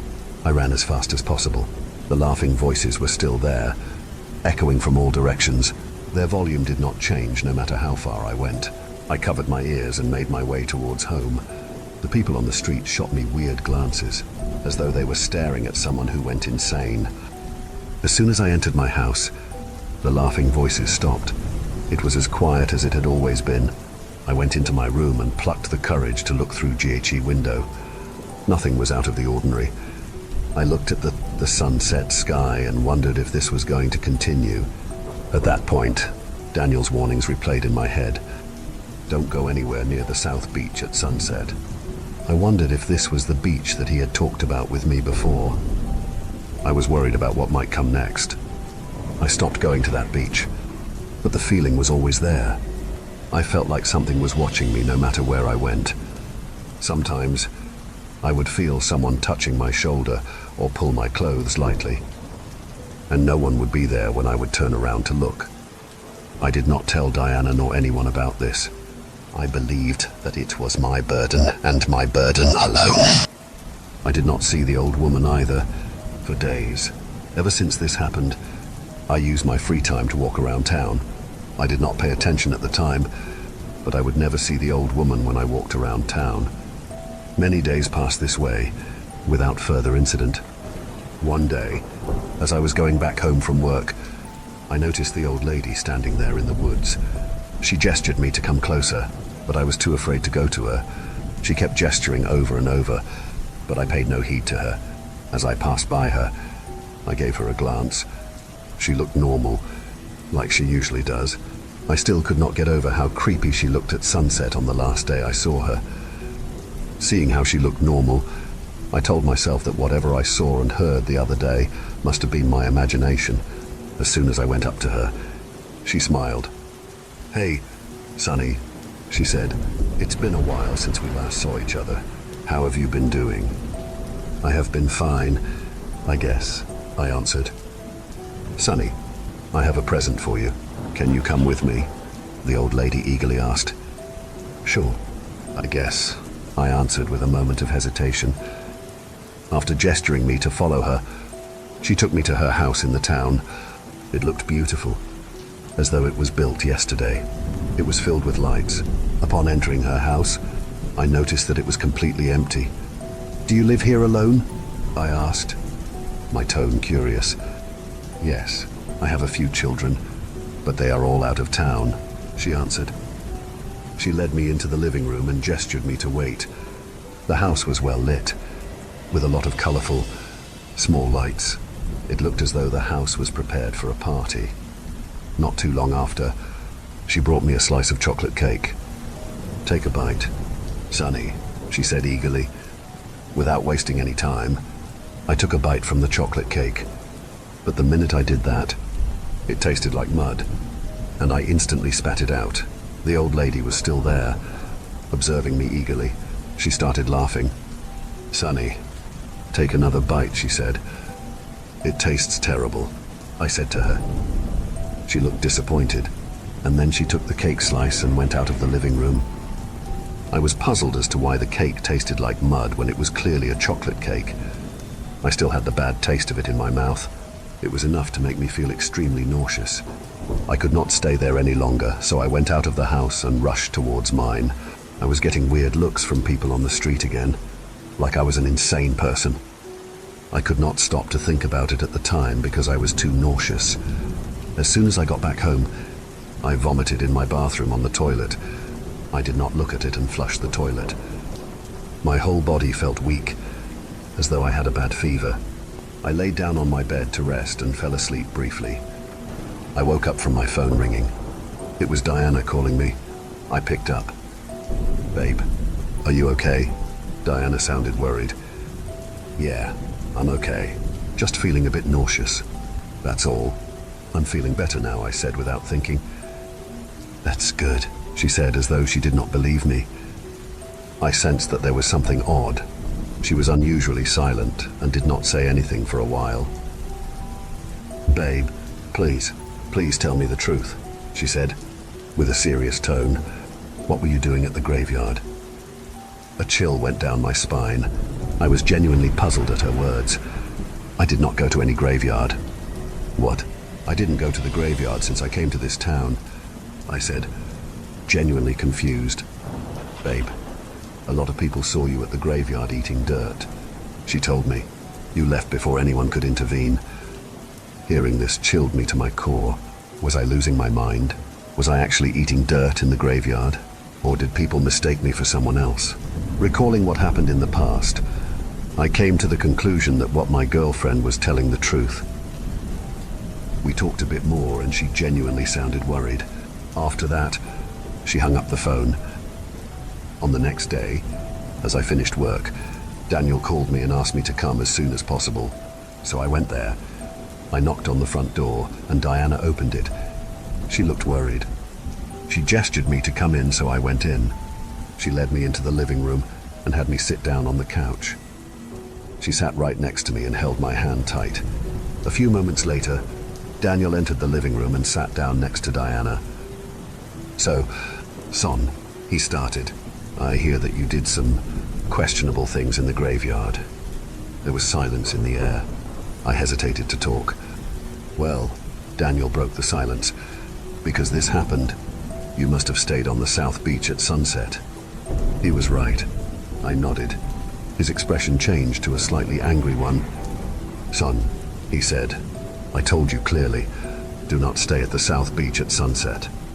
I explained to him what had happened to me there in full detail, as well as everything that happened between me and the old lady. I see. You've been seeing this old lady almost every evening, Daniel asked. Yes, I answered. What did she say her name was? Daniel asked. Matilda, I answered. Daniel's eyes widened. I looked at Diana.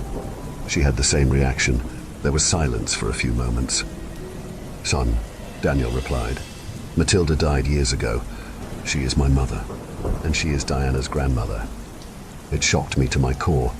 I could not believe it. This meant that the old lady I was talking to all along was Diana's grandmother. Questions popped up in my head, one after the other. Why did the old lady lie about her children being far away if she was a ghost? Was she evil or something? So that's the shape it took. Huh, Daniel said, as though he was talking to himself. What do you mean? I asked him. That nasty thing. It's not real. She is not real. That is only one shape among many others that nasty thing takes, Daniel said. Even my daughter Lily. Daniel suddenly stopped. It's okay, Dad, Diana reassured him, holding his hand. My daughter Lily, Daniel continued. That thing is tormenting her too. We only realized it recently. I was shocked. So the thing that has been causing Lily to get sick all the time was that thing. Almost right at that time, Lily entered the room. She looked at me and smiled. Mr. Humpty likes you, Big Brother, Lily said to me. Mr. Humpty wants Big Brother to hang out with him. Come. Before I could answer, Lily was pushed away by an unseen force, and she started struggling against something on the ground. It was as though something invisible was trying to strangle her. Before we could reach her, she stopped. She had passed out. Daniel took her in his arms as he cried. He was whispering something that I couldn't quite make out. After that, he went out of the room. I could see Diana covering her face with her hands, crying. I tried to console her the best I could. When she finally calmed down, I asked her to tell me everything. She told me what happened. They were having a barbecue in the evening, near the woods with their neighbors. Lily was playing with a few girls her age. When they took their eyes off Lily, she disappeared into the woods. They searched for her all over the place, only to find her standing still at the South Beach at sunset. She had been acting like that ever since that event.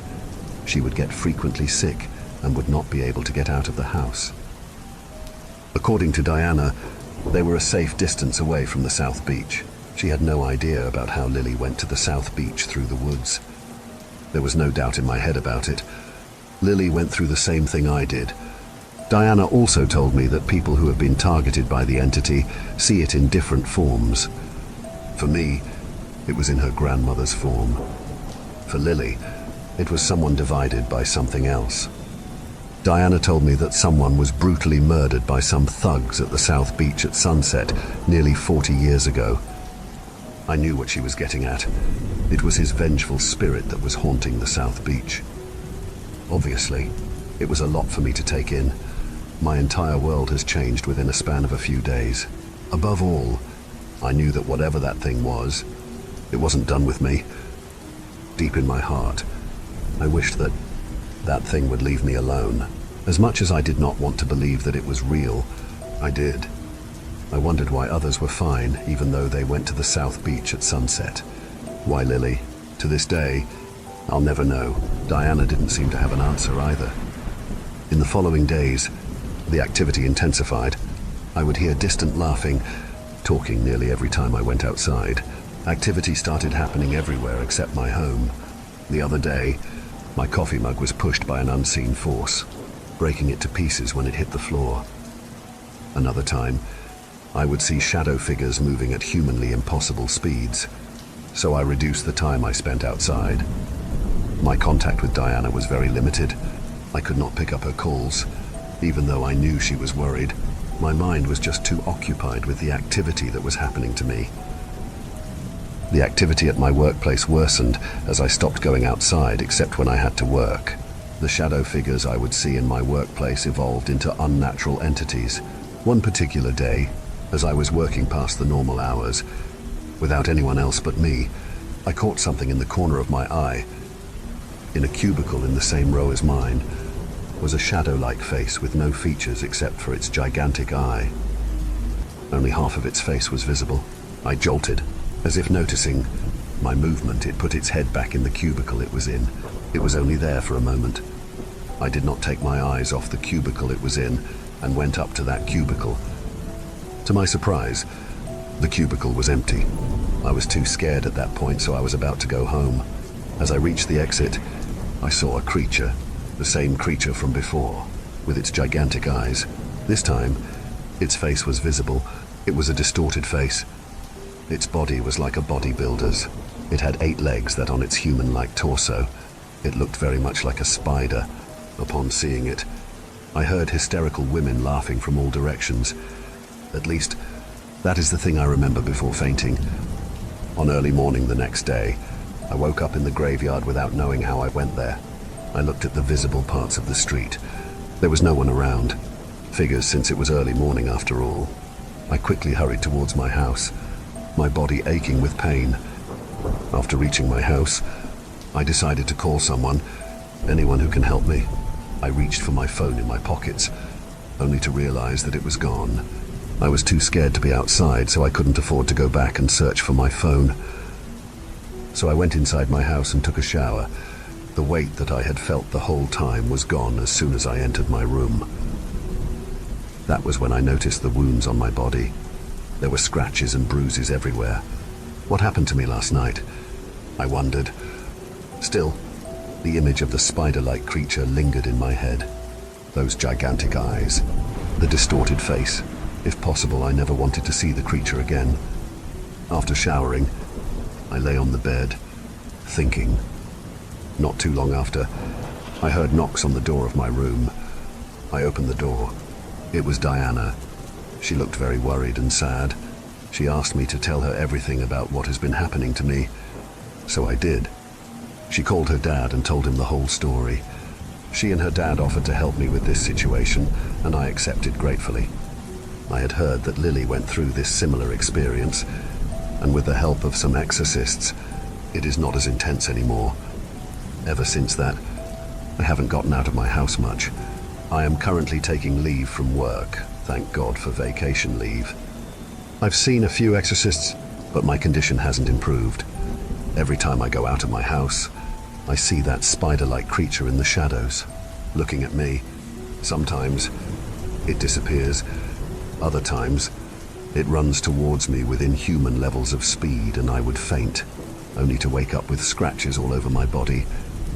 Oh, and I also figured out that staying in my house keeps it away. So I am spending more and more time in my house. Diana is helping me with food and errands. Thank God I have such a wonderful girlfriend like her.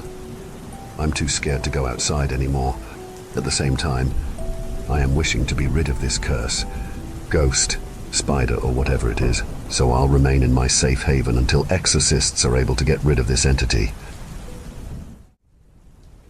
Story 5. Back in the year 2000, I used to work at a comic book store. This was at the height of Pokemania, so the place had morphed into a shrine to all things Pikachu, and the store was constantly annexed with screeching children. Life was loud and chaotic and filled with concerned parents. Before every shift, I'd hotbox in my car so that I could stay mellow during the after-school rush. Being 19 and stoned, I'd do my best to avoid any semblance of responsibility and left all the heavy lifting to whoever was on shift with me. For about a month and a half, I got paid to stand around the store and stare off into the ether. With enough complaints from my co-workers, however, a regional manager was summoned to check on the quality of customer service. The moment I walked into the store, I was chastised for coming in late and not looking presentable. The manager was the splitting image of my middle school math teacher, smelled like a dentist's office and clearly had it out for me. She took notes on everything I did and would ask all these super patronizing questions that made me sound like an idiot. Mandy, my co-worker, who was definitely responsible for the majority of the complaints about me, was barely containing her joy. Every time the manager chastised me, Mandy kept grinning this stupid grin that was making it hard for me to keep my cool. In order to look busy and mainly to get away from Mandy, I excused myself to go speak with the customers. That's how I met Professor Henry Willow. Not being a child or a parent, Willow stuck out of the crowd of our usual clientele. I had seen him in the store a couple times before. Small, balding dude in a dress shirt and spectacles. He looked like he was killing time before catching the bus to adult math camp. Willow never bought anything. Every time he'd pop into the store, he would just stare up at the big poster of the 151 Pokemon in complete silence. Sometimes he'd pick up a pack of stickers or trading cards and examine it, but it never held his attention for long.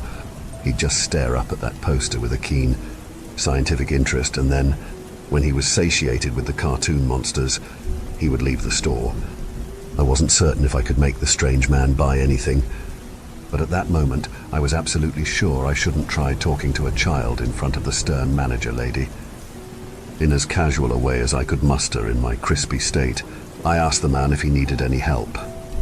At first, Willow just stared at me as if I had arrived from another planet. It was only once his stare had sufficiently weirded me out that he started to speak. His voice was low and he seemed to choose every word with the utmost caution. It quickly became obvious that the man was batshit crazy. Willow told me how he had seen the creatures on the posters before. In his dreams, for well over a decade, he had seen a world filled with Pokemon of flesh and blood. The longer the spectacled man spoke, the more he was getting worked up. I feared a scene, so, to calm him down, I asked Willow if he wanted to buy anything. My question seemed to pull him back from whatever internal wonderland he was traveling. With a hint of embarrassment, he nodded. This was a store. After all, he said.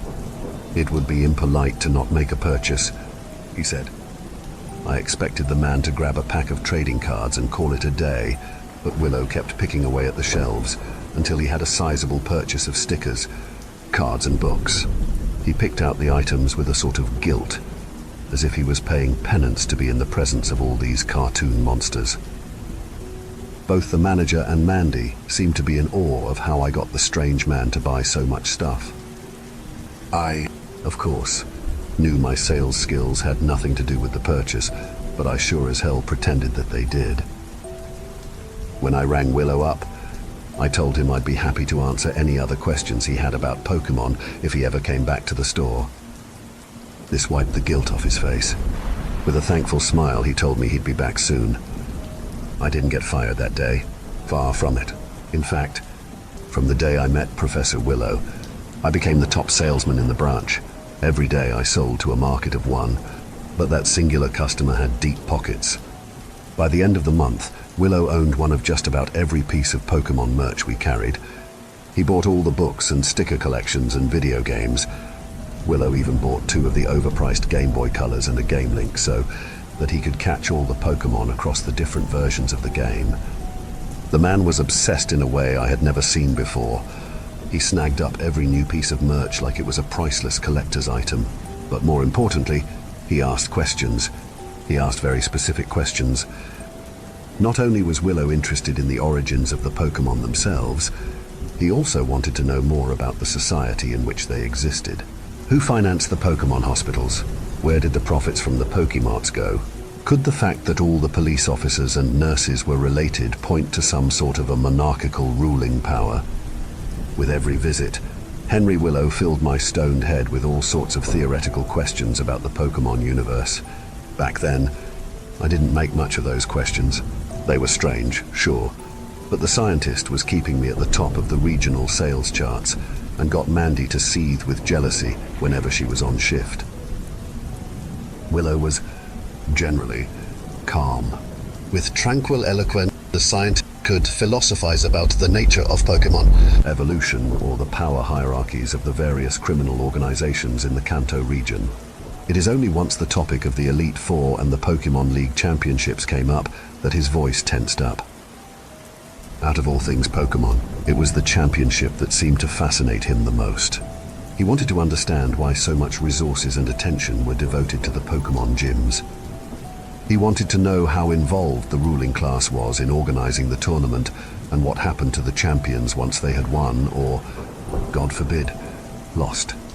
Where his voice was calm and measured through most of our topics, the question of the Pokemon Championship would make his words shiver with obsession. I did not understand the man's fascination, but I did not question it. I would simply let him ramble about the implications of a regional Pokemon championship and then happily ring up whatever merch he snagged off the shelves. Willow would ask me questions, but he seldom gave me time to answer. I wasn't a particular Pokemon expert, so it's not like I had much to add to the conversation. To Willow, I presume, I was more of a bouncing board for his ideas, a friendly face that could be paid at regular intervals to listen and nod and assure the man that there is nothing unsettling about his obsession. Willow was definitely strange, but I didn't spend too much time psychoanalyzing him.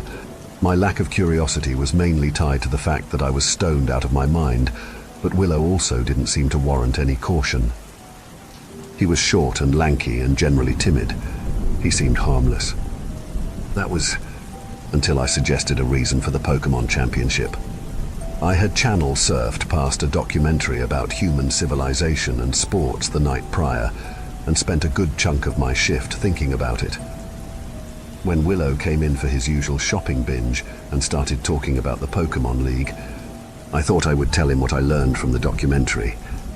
Maybe the Pokemon Championship is a way for the community to celebrate shared ideals and unite all of the Kanto region, I said. I didn't think my comment was particularly insightful. I thought it was just an innocent observation about a hypothetical situation. My comment, however, set Willow off.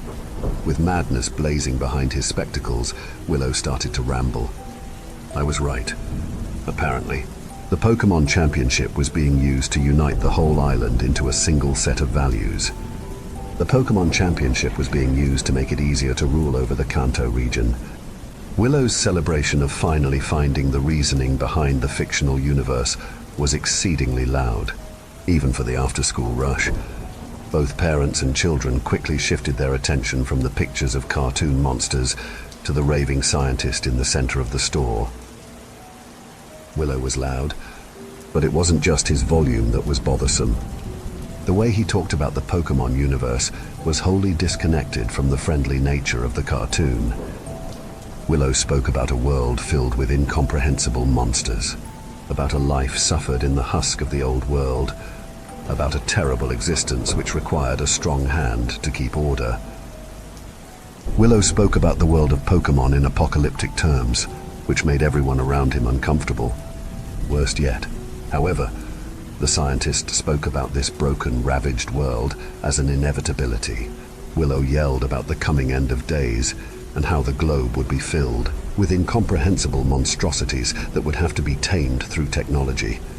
I tried quieting him down, and eventually I did, but the damage had been done. Just as I calmed Willow down to speaking volume, 2 police officers entered the store. Without any hesitation, Mandy pointed out the man to the cops and insisted he be trespassed immediately. I tried sticking up for Professor Willow, but the scattering of parents in the store quickly took Mandy's side. The man was, apparently, dangerous. He, apparently, had no business being around children. I put up a token resistance to the idea of the trespass, but in the end, it was my signature that ended up on the paperwork.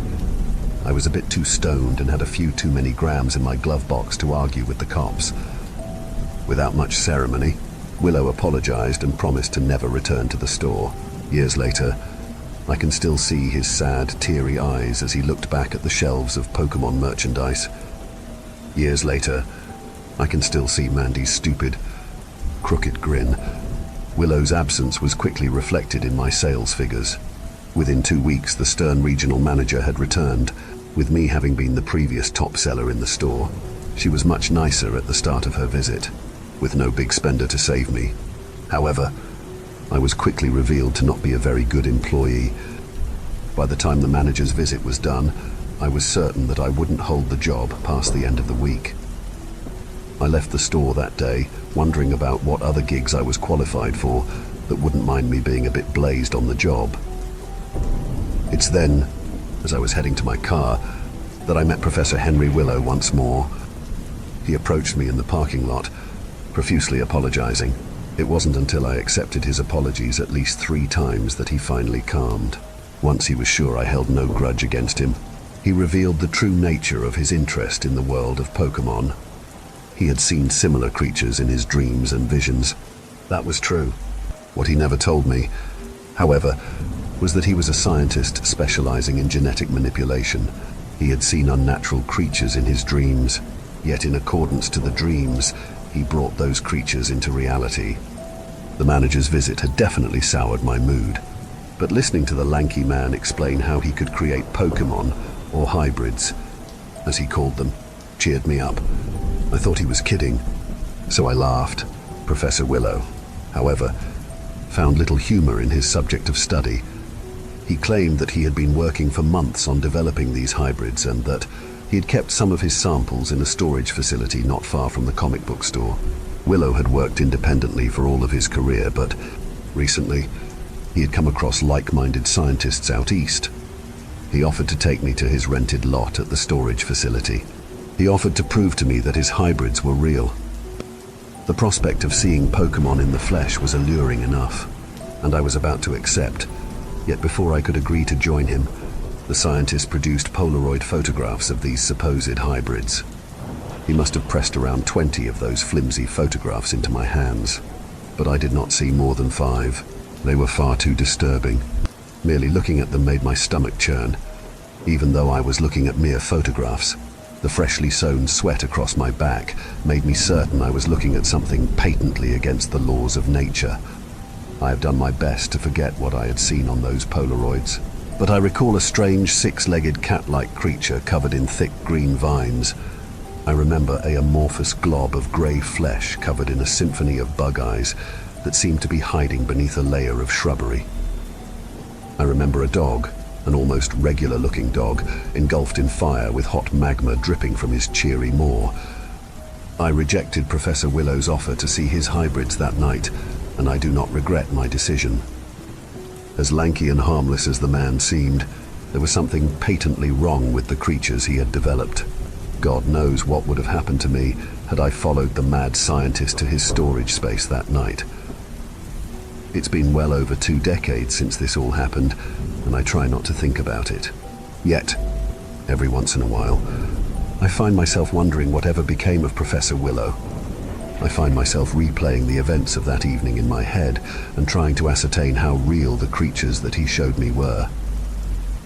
With the pandemic and the wars and the constant nuclear saber rattling over the past couple of years, I find myself wondering how likely it is that Professor Willow's visions of the future will come to pass.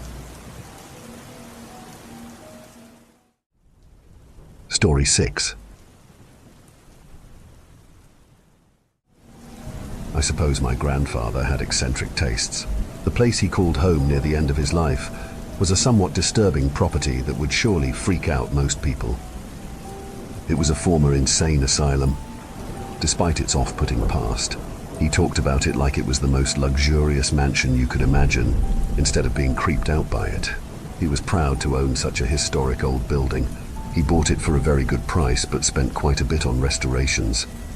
When he passed away, I was stunned to discover that he left the building to me. A few members of the family were a bit insulted that he gave it to me over them, but most were so unsettled by the place that they didn't mind. I guess I really was his favorite granddaughter. I drove up one day to take a look at the place, tour the building, and decide what I was going to do about the fact that it had recently come into my ownership. At first, I thought there was no way I'd ever actually move in.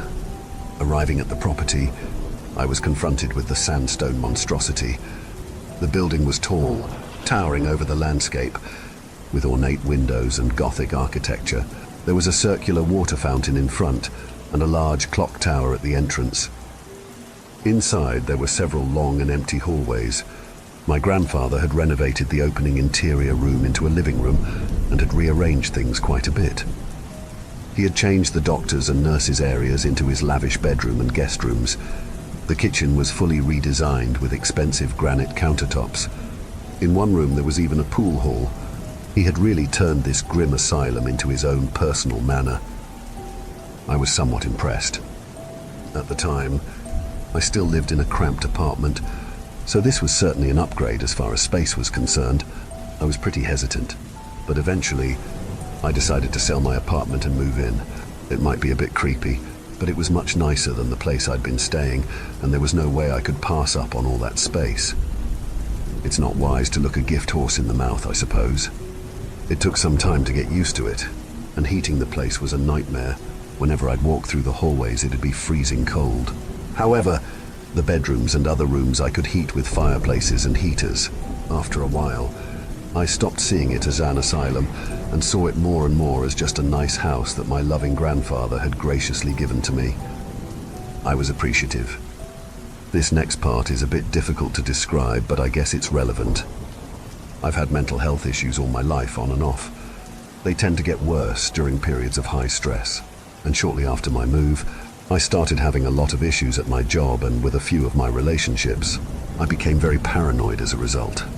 I was convinced that someone was poisoning my food, even when I was self-aware enough to know that it wasn't true. It still bothered me and kept me from eating for several days. I felt I was having some sort of psychotic breakdown. Eventually, I sought psychiatric help, and after much assessment, I was diagnosed with schizophrenia. I didn't have any auditory or visual hallucinations, and with the aid of therapy and medication, I was able to keep my symptoms in check and manage it. The irony of living in a former insane asylum at the time wasn't lost on me. My friends morbidly joked that maybe the building was what did it somehow, but of course, I'd had a history of such mental health problems all throughout my life. Thankfully, this was the 21st century, and I was able to receive proper treatment, unlike many of the poor folks who lived their lives in the former asylum that I then called home. It was also a less taboo subject, something to be discussed more openly, instead of locked away behind the gates of hellscapes like an insane asylum. Patients were once stored away from society like a dirty secret, and subjected to what would now be seen as horrible medicalized mistreatment. This grim history was all around me, and only drove home the point for me what progress we had made as a society, and how grateful I was for it. Then something most peculiar happened. One night I was heading to the kitchen to get a midnight snack. I had a blanket wrapped around me while traveling through the cold hallways. While making my way there, I noticed unsettling movement in the distance. The hallway I was in had tall wooden doors along either side, with each one leading to a small room that the patients once stayed in. When I looked towards the source of the noise, I saw a human figure walking out of an open door. The figure moved down the hallway before disappearing through another open door further down. The figure was as plain as day, a person standing there, like you or me, not transparent like a spectre in a movie. It was an eerie woman wearing an old-fashioned white nurse outfit. She looked like something out of an old black and white photo. I felt the threatening feeling that a mysterious stranger was in my house. I stopped dead in my tracks. The mind is a weird thing and can play tricks on you. I would know that more than most.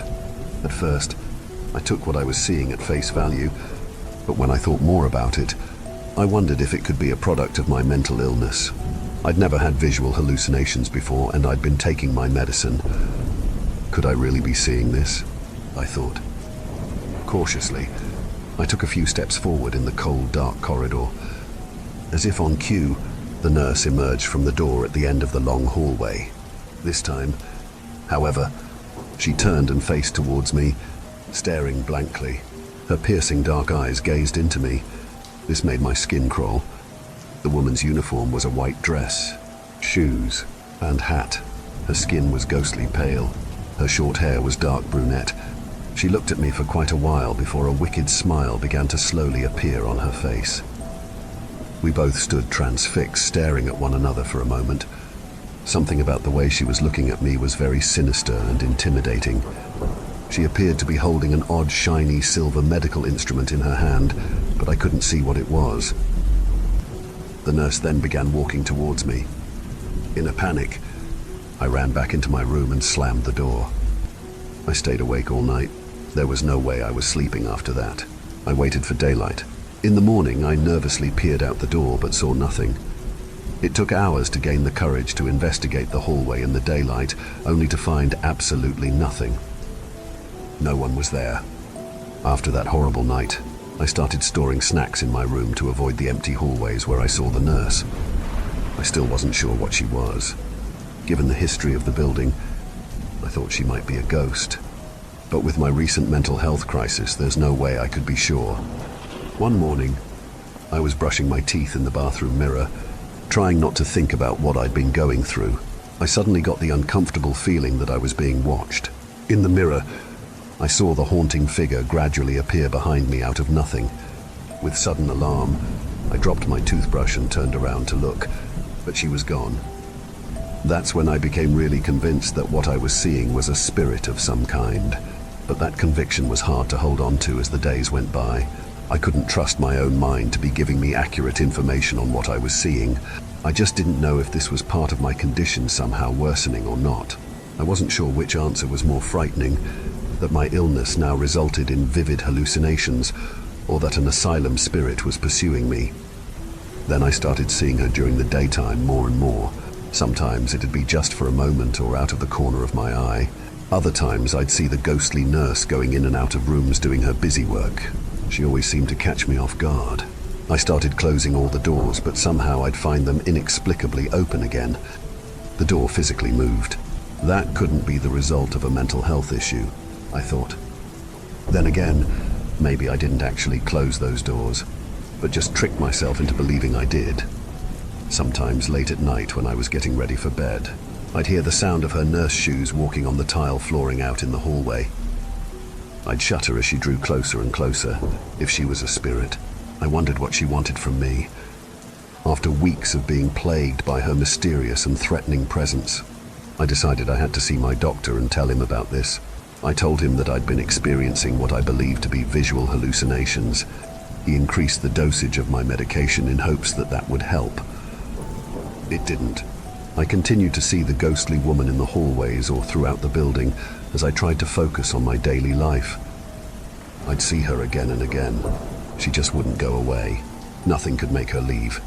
I'd yell out to her in empty rooms, asking her what she wanted from me or pleading with her to please stop and leave me alone in peace. She made no reply. Then one night, as I was sleeping, I grew restless and began to toss and turn. Suddenly, I found myself awake in the dark room. My eyes strained in the darkness until I could make out what I was seeing.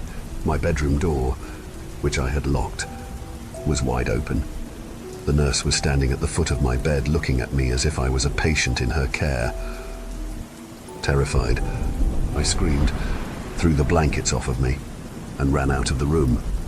I made my way alone through the chilly hallways to the kitchen and flicked the light on. I stayed in the kitchen all night, guarding the door and looking around the room nervously, waiting for her to spontaneously appear somewhere. I knew I locked that door, with my dosage already increased. Any notion that this was a product of my mental illness went right out the window for me. I needed to research the property more to see if there was any way to figure out what I was dealing with. I knew my grandfather had a binder of information he'd collected on the old asylum. He'd mentioned it to me before. I just needed to find it. I spent the day digging through storage until I finally uncovered it in an old tote at the very bottom of a stack of cardboard boxes.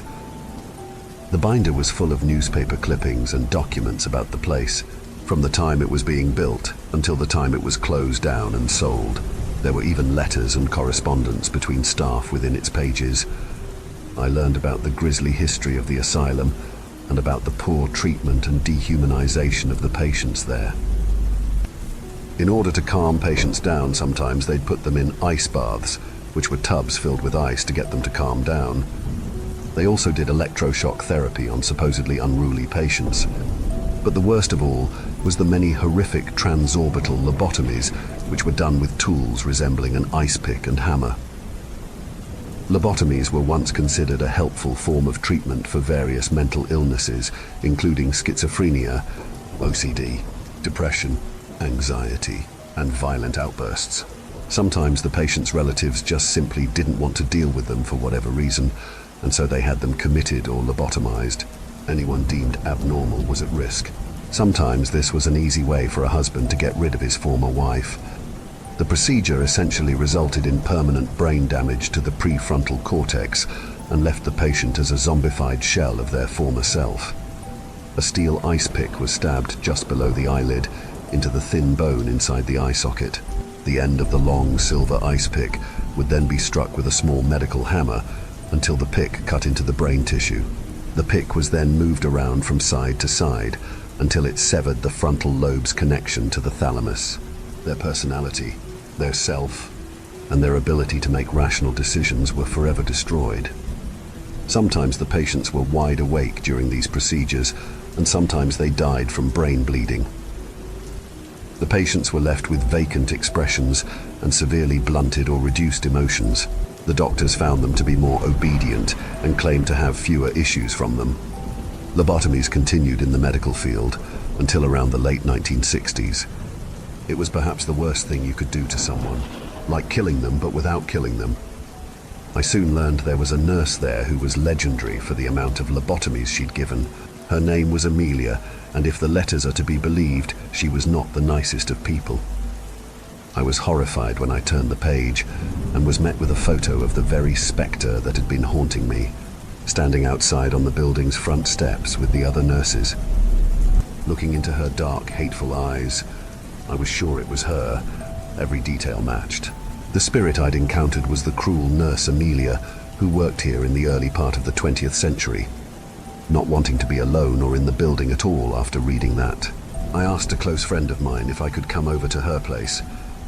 I explained some of what I was going through to the extent that I could without seeming too off-kilter. Being a true friend, she agreed that I could stay over for tonight so I wouldn't be so frightened. I wondered how expensive a long hotel stay would be until I could find somewhere else to live. I arrived at her house and we talked in the living room for a while. I showed her the binder and told her about what I was experiencing. It was nice to have someone to talk to, and she made me feel much more comfortable. Getting out of that depressing asylum certainly put me in better spirits as well. Saying all of the story out loud to another person, I began to doubt myself a bit. It all sounded too unbelievable to be true. Suddenly, my friend asked, "Do you hear that?" I listened closely. We both then heard the sound of shoes on hard tiling. It was coming from the hallway leading to my friend's bedroom. She got up to investigate, and I cautiously followed close behind her. Staring down the hallway, we both saw the ghostly figure of a dark-haired nurse. "You see what I see, right?" I asked. My friend, unable to form words, nodded. In the nurse's hands, she held a silver ice pick and hammer. Nurse Amelia just looked at me and smiled a foreboding smile. In that moment, I saw that my worst fears were justified, and there was no longer any ambiguity. I knew then what her intentions were for me, and I knew that I wouldn't be rid of her. She must have overheard me mention something about my diagnosis while I was living in the former asylum. She knew about my condition, and she intended to use her tools to fix it, the old-fashioned way. Story 7. My aunt was dying. I knew she didn't have long to live, so I traveled out to see her. My boyfriend came along too to give his respects. He was actually already in the area for another reason. It may sound silly to some, but his major hobby is researching Sasquatch, and there had been a few supposed reports in the area that my aunt lived in. We entered the small home to see a few of my other family members already there in the living room. My mother and father were there and understandably heartbroken. My mother looked especially exhausted and was clutching her rosary beads for comfort. My boyfriend and I entered my aunt's bedroom. She looked incredibly weak lying there. My aunt and I never saw eye to eye on many things. She was very devoutly Protestant, not Catholic like my mother. Meanwhile, I was a neo-pagan who worshipped an eclectic variety of ancient gods and goddesses. We were an odd family, to say the least. I didn't know what to say to my aunt, so we made awkward small talk while ignoring the elephant in the room. My boyfriend, lacking social graces, cut in and asked if she'd heard of the recent Sasquatch sightings reported from the nearby forest. I elbowed him as if to say, "Not now." To my surprise, my aunt appeared interested and replied, "Well, I don't know about Sasquatch, but I did have my own mysterious encounter in those hollows. When I was a little girl, I was lost in those woods, and an inexplicable white orb of light suddenly appeared. I followed it, and it guided me back home. I knew it had to be the Holy Spirit." My mother, apparently listening in, appeared in the doorway. "It's true, I saw it myself in the old dark hollow," she added. I thought about it for a moment. It sounded to me a lot like the will-o-wisp in old Celtic lore. "Are you sure it wasn't some kind of fairy activity?" I asked. My mother and aunt looked at me disapprovingly. "There are no such things. Those are all demons in disguise, and they'd never do anything good. This was surely the Holy Spirit or some kind of miracle from the Lord. There is only one God. Anything else is deception," my mother lectured. "How do you tell the difference?" I retorted. You just do. You use your discernment, she replied. My boyfriend cut in again to add that he had all sorts of odd experiences in the woods looking for Sasquatch. I've heard knocking sounds on trees, seen glowing eyes in the distance, and once I swear I even saw a man-sized hair-covered thing dart out from behind a tree and disappear into the foliage. My mother and aunt didn't seem very impressed by that. The conversation changed topics from there. We decided to stay the night at my aunt's place along with my mother to take care of her. As we got ready for bed, I couldn't stop thinking about that mysterious light they saw in the forest that had protected my aunt all those years ago. I was sure it must have been some sort of will-o-wisp or forest spirit. I had the idea to go out to the dark hollow at night with some kind of offering to leave out there, something sweet that the Fae would like, such as cakes, berries, or libations.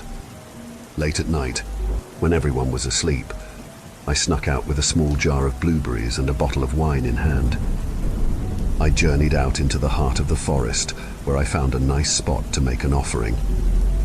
While pouring out the berries and wine onto the ground beneath a tall old tree, I asked for any spirit dwelling in this forest to help me or guide me to the truth that I couldn't see. I sat a day in silence and asked my questions internally. I felt an odd, almost electrical feeling around me, and I could pick up the smell of ozone throughout the forest, as if after a lightning storm. Why does mankind struggle with the spiritual realm? I thought. How can there be so many interpretations for something as simple as a light in the darkness? I know that faith gives people a sense of comfort, but what's really behind it all? I questioned. I just needed to know. Suddenly, I felt a strange humming in my brain. Through the scraggly trees, I saw a light, dim and distant at first, that grew closer and brighter. Soon the white orb was hovering in front of me, before my very eyes. I watched the light shift and change, ultimately transforming into a large, hairy creature. There stood proudly an 8-foot-tall Sasquatch where the orb had once hovered. I was amazed at what I just witnessed, but this was only the beginning. To my utter confoundment, I watched as the Sasquatch began to inexplicably make the sign of the cross. He lifted his long, hair-covered arm to his forehead, then down to his stomach and across his shoulders, in the name of the Father, and the Son, and the Holy Spirit. The beast then seemed to let out a slight chuckle. I couldn't believe what I was seeing. Astounded by the sight, I stood to my feet and dropped the glass wine bottle, which shattered into pieces and spilled out onto the forest floor. "Greetings. Do you like this shape?" the Sasquatch asked in a low, eerie tone. The Sasquatch tilted its head sideways as it looked at me. Despite my best efforts, I was stunned silent and could make no reply. "Don't you recognize me? I'm what they're all chasing after. I make the knocking noises heard in the distance," the Sasquatch said. The creature then began to laugh heartily at my frightened and confused expression. The Sasquatch walked around me as it continued to look at me. It was almost dancing in its graceful motion. "Perhaps you'd like this one," it said as it suddenly began once more to transform. The creature levitated into the air, and a purple light emanated from its body as the figure became that of a beautiful goddess. It was Athena, whom I had worshipped before. She was holding her spear and shield. An owl was perched on her shoulder.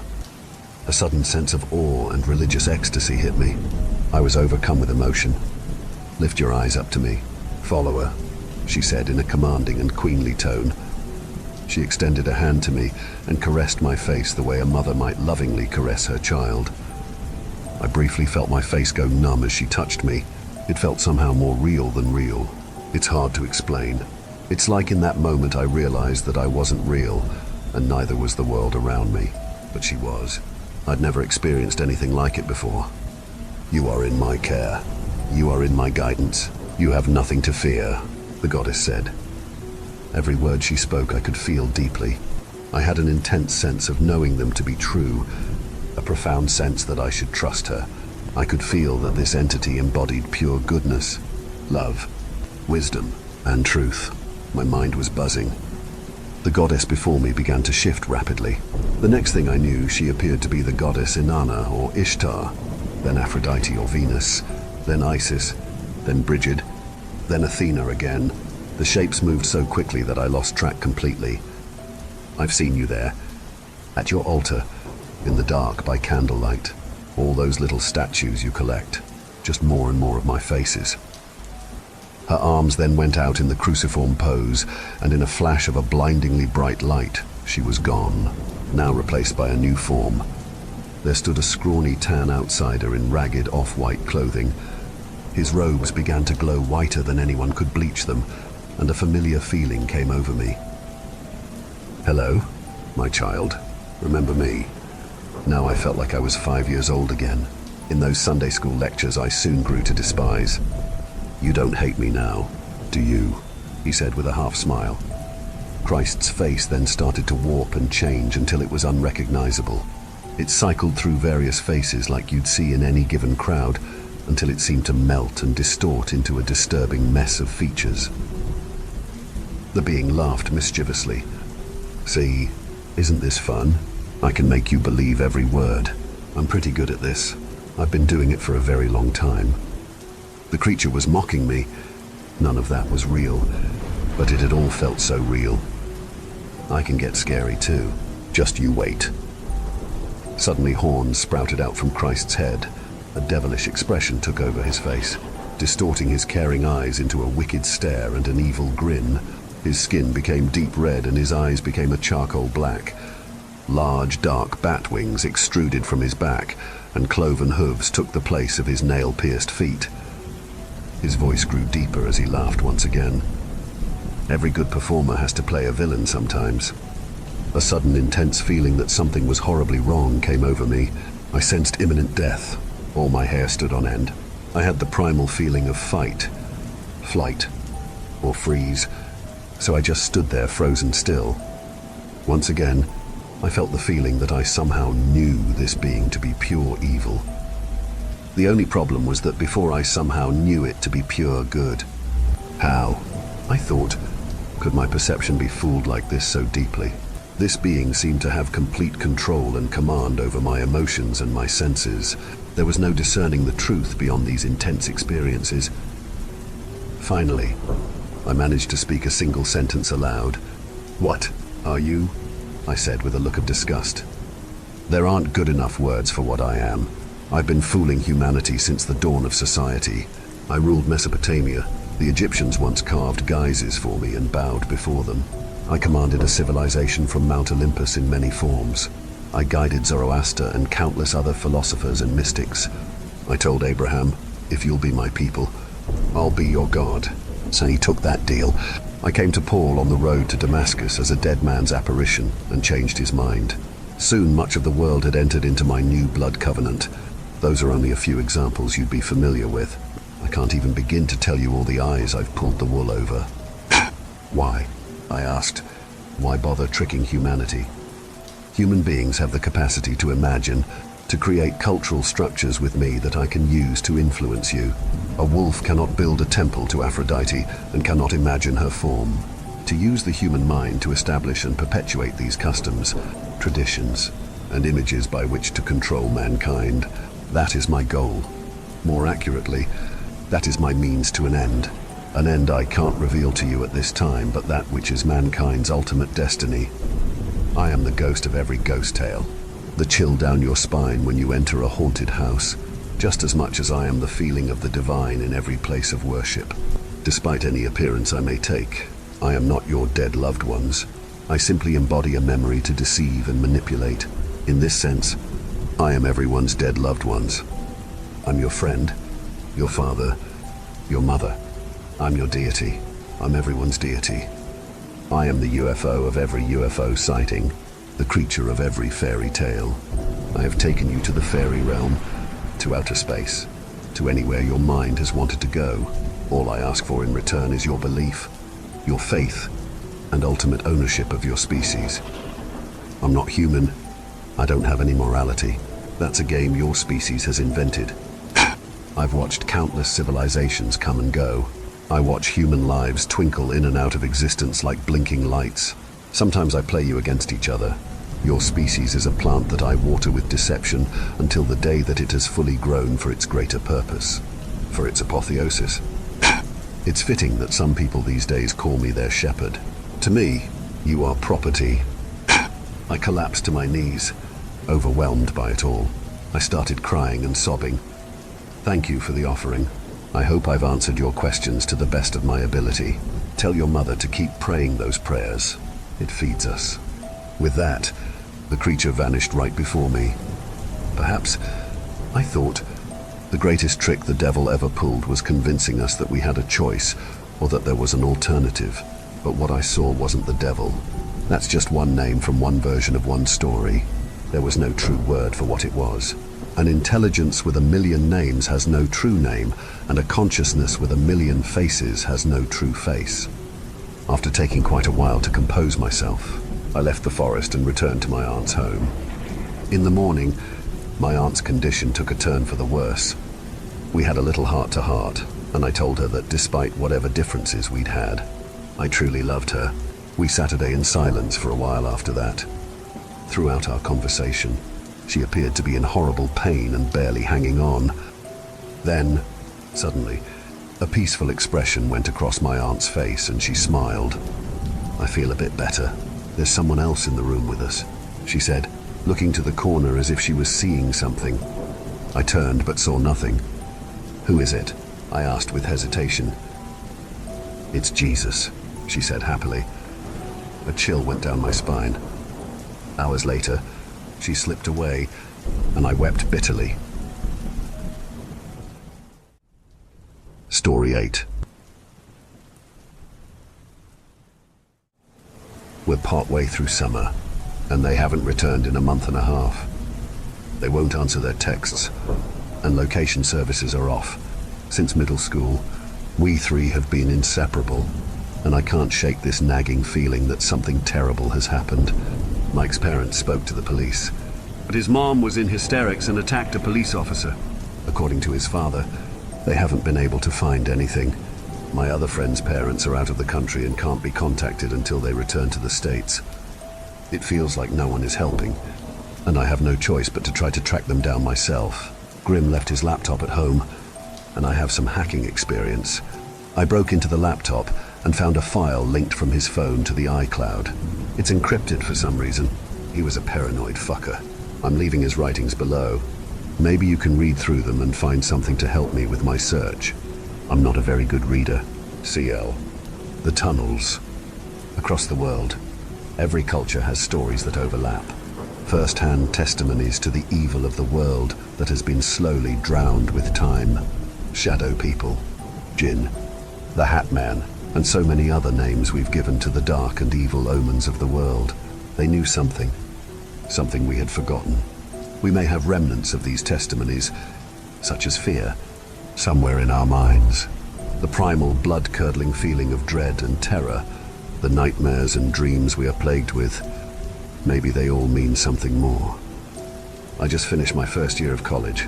The wonder and awe of the first year slowly dwindles in my eyes as reality sets in.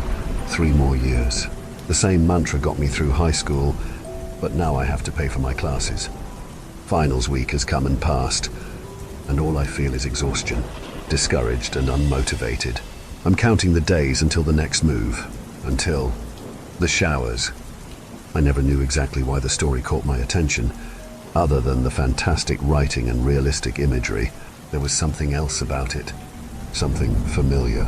Soon after, I must have read it hundreds of times. Something always drew me back to it. Nothing looked good to watch, nothing good to read, nothing good to eat. Just a charming little story of Hastings, Nebraska. It took over my every waking thought.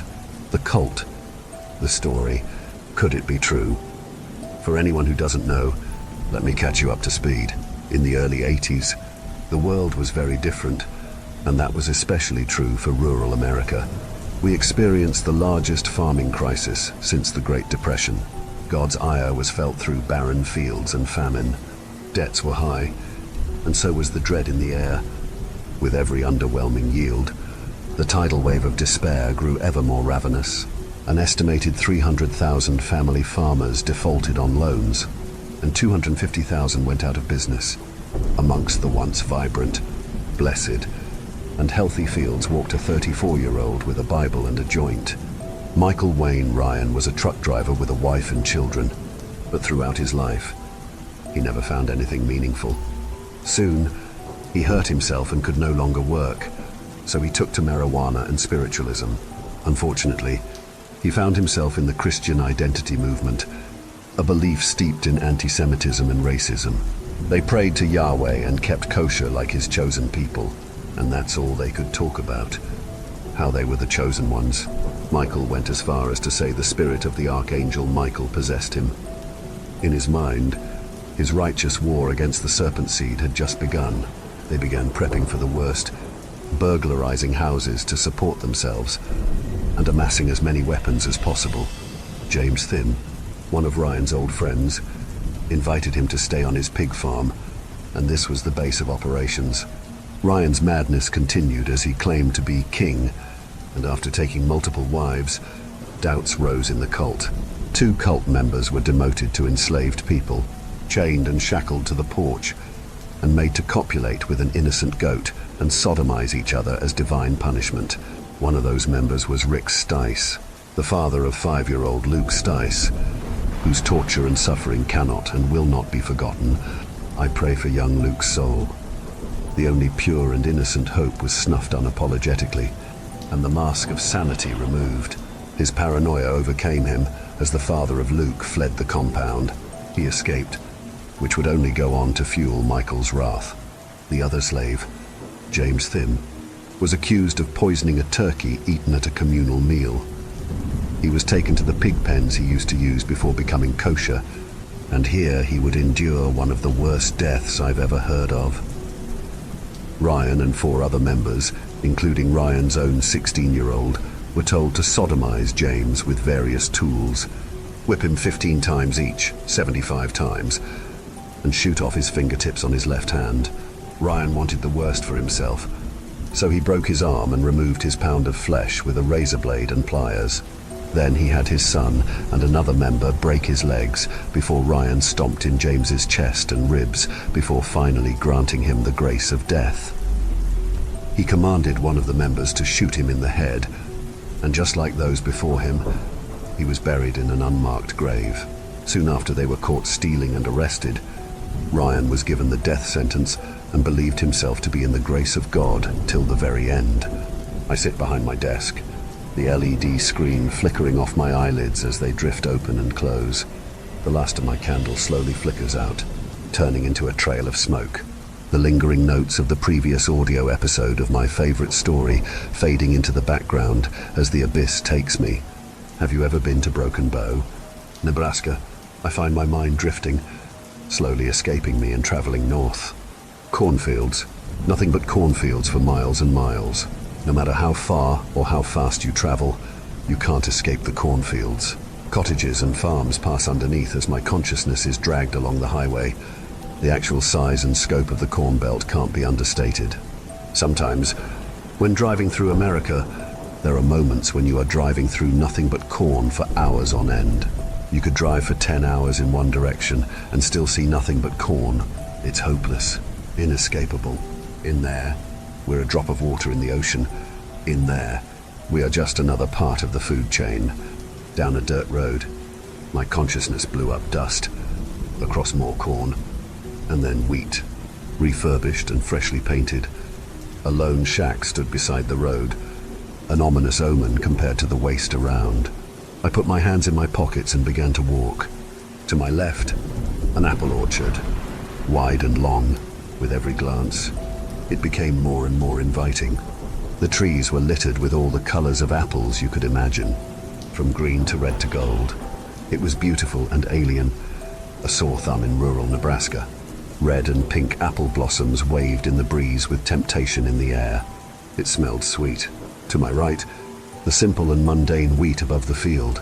The gold noble stalks rose and fell in waves with the wind. I continued a mile down the road, and I started to feel cold. I could see the sun glinting off the golden fields, but couldn't feel the warmth. Clouds clutter the sky behind it, and all vegetation seems to diminish in the lifeless atmosphere of the silo. A clean, modernized shack lay next to it, almost an afterthought. The lights remain on inside, and a tiny raindrop hits me. It's stinging my face with the cold. As I began to feel the hopelessness wash over me, I felt my consciousness being retaken, up and up to the top of the silo. It was a faded red with a stainless steel cap, and the wheel lever turned clockwise. It opened slowly, creaking loudly. The smell hits me, an acidic, rotten, iron-pungent smell hits my nose and commands me to vomit. But I don't give in. I can see clearly, but the light that filters in reveals a pool of gore. Pieces of worm-like meat lay on the floor amongst thick, dark blood, with a light red film on top. Bones and teeth are scattered amongst the other unidentifiable body parts. I lean in, on the far end of the silo, away from the light filtering through the hatch. I could see something moving, a glinting metal contraption slowly grinding. Low rumbling noises can be heard through the silo, as well as an electrical humming, the kind that could drive you insane, piercing your ears. As the sound of the creaking hatch settles and my eyes start to adjust, my first impressions are over. An elongated pale arm connected to a massive bony body with pale white flesh drags something toward the metal contraption. Quiet sobs like those of a child can be heard, and as the creature lifts its bounty, it's a child, I think. Its face is malformed, and in between its lifeless, pale blue, beady eyes was a pig's nose. Its torso was separated from its waist, its guts and intestines dripping and swaying as it was being carried. Its lifeless eyes gazed out at the light offered by the hatch, almost mesmerized.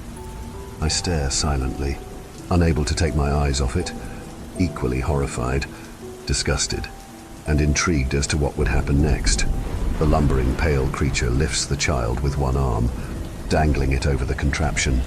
Below him, the machine hummed.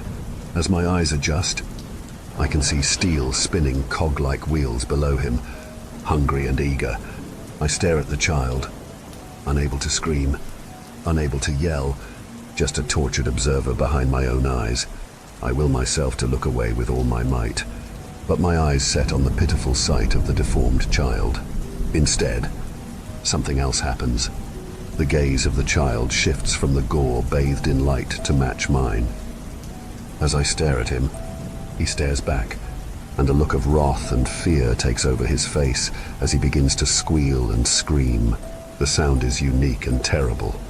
It still haunts me, a sound only a true abomination could make. The creature holding it looks up, its lightless black eyes reflecting my own. As it begins this guttural screech, neither broke eye contact. The baying of an injured dog echoes.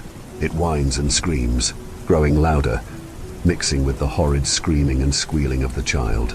As the horrid cries continue, the other voices rise as if they echoed through a vent. The slow build-up of countless screams of children and the dreadful sound makes my ears bleed. I can feel my body go limp as I plummet forward into the gore below. The screaming grows louder and more desperate, and the smell grows even more foul. I wake up retching. The putrid vomit hits my throat and burns. I can't help it. I look around frantically. Something in my mind tells me I'm being watched. I stumble toward the bathroom and slip, smashing my head against the wall. I lay in my misery for a minute and slowly rose to my feet. Hastings. It began taking up more and more space in my mind as the weeks went on. Ever since the video, ever since the story, ever since I was 8 years old, I would wake up screaming and crying from night terrors. The room was cold and silent as my adolescent self sobbed out of fear. My ears were still ringing from the shotgun that had killed my parents. In my dream, of course, these nightmares became weekly, and I felt as if my mind had turned against me. Every culture worldwide has stories of the terrors of the night. The monsters hiding just behind the curtain of light. The monsters that lurk inside us. The truth of our violent and carnal nature. I have never trusted my dreams, nor believed they meant anything. But something about this morning isn't right. Last week, I finished my final exams for college, and summer has just begun. I moved away from my family home in California to be with my girlfriend, Maya. We just had our first anniversary, and ever since I moved, I've been doing well. not just in school, but also in making healthier habits and finding myself. Now, my desk was littered with food bags and empty drink containers. A sweet lavender scent from the candle I burned last night hung in the air. Ever since I started researching this story, it's been like this. I found a fragment of truth in the showers, and the Yahweh cult has haunted my thoughts and even more my nightmares. I have been telling my best friends, Michael and Maya, about it non-stop for 2 weeks, and they both have told me we should all go on a road trip there. My stomach feels like it's about to burst. I can't tell if it's my nerves or just because I haven't had anything but 2 cups of coffee and a Red Bull in the past 14 hours. My girlfriend sleeps peacefully beside me, and the loud snoring from the back is low and deep, like a slumbering giant. We started in Southern California, picked up Mike, and headed north. I stopped to sleep 6 or 8 hours after starting, but even then, I could only sleep an hour or 2. I could smell the corn, see the mesmerizing golden waves of wheat, feel the humid, sickly heat, and taste the blood. Since then, I haven't gotten a wink. I have to discover the falsity of my fear, and then maybe my thoughts will be my own again. Baby! Can we go to the bathroom? Maya crawls out from her slumber beside me, her face as adorable as ever. Of course. Love. There's an exit in half a mile. Be quick, I replied, slightly thankful for the opportunity to get another energy drink. We got off in between the major cities on some back road. There was an old gas station and a shack amongst the green farmland advertising raspberry smoothies. If you've been around farmland, you know that sometimes the producers set up a shack and sell goods directly from the producers. I parked at the gas station, and as Maya rushed out of the car door, I walked down to the storefront. They seemed overly lovely people. Maybe it's the charm of the Midwest.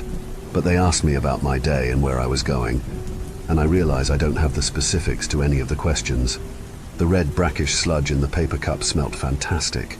It was smooth and creamy and had the right amount of sweetness. As I looked down into the cup, the red gloop sloshed, the chunky texture hugging the cup. Nausea creeps to the back of my throat. I ran into the side of the gas station, sprinting for the bathroom entrance, barely holding onto my stomach. I shoved past a man on his way out and threw up into the trash can in the next chamber. I could smell the stench of the truck stop bathroom, which didn't help the nausea. A headache as the nauseating stench makes me retch violently. All I could think of was the viscera-covered floor of the silo, the creature, the child's eyes. I shook the thought, my head throbbing with pain as the room spun. I looked in the mirror, and instead of puke running down my mouth, it was stained with blood. It drips down my neck, warm and putrid. I glance up. The nose of a pig. I blink it away, grab the paper towels, and wipe myself down. Tears gather, and I sob lightly. I don't want to keep going, I say to my girlfriend when I return to the car. Mike was passed out, and with me vomiting and having a headache, I just felt like turning around and heading home. My girlfriend had other plans to see this through for us. For me, she took over driving for the next length of the journey, and I passed out in the passenger seat soon after. Wake up, baby, her sweet voice called to me from the blackness of my unconscious, like the graces of God washed upon me. Her warmth and the sweet smell of vanilla and cinnamon hit me when she embraced me. I don't deserve her. I'm up. Darling, did we make it to the hotel? Yes. Baby, let's get going before it starts raining. I opened my eyes as she let go of our embrace. The horizon line was empty and flat in all directions, and the underlying beauty of the sunset peeking out from a cascade of clouds filled my eyes. A storm was coming. There is beauty in the dangers of life, the ocean, space, and caves. The less we know and the more infinite something is, the more beautiful it becomes. This sunset was no exception. The light was fading fast, hiding behind the earth, and I could feel the biting cold of the drizzling rain above. Utah. Maya heads to sleep while Mike and I are wide awake. I saw him unpacking his clothes and taking out his gardening bag. Are you going for a smoke? I shot him a knowing glance while grinning. Yeah, you comin'. He held up his bounty. A small hand-rolled joint, pure white. Of course. We made our way to the lobby to look around. We stepped through the lobby. It was dead quiet, with no one around. We stepped out under an overhang for cars to unload luggage and lit up. Mike took a long drag and blew a cloud of white smoke before looking my way with a raised eyebrow. So, first day in, how are you holding up? Mr. Dreamer. He looked at me, amused with himself. Well, I'm alive, aren't I? I chuckled and held out my hand for him to pass it. He reached over. No, thanks to that raspberry smoothie. What was there rabbit piss in it? He jeered at me. He was met with a swift retort of smoke in his face.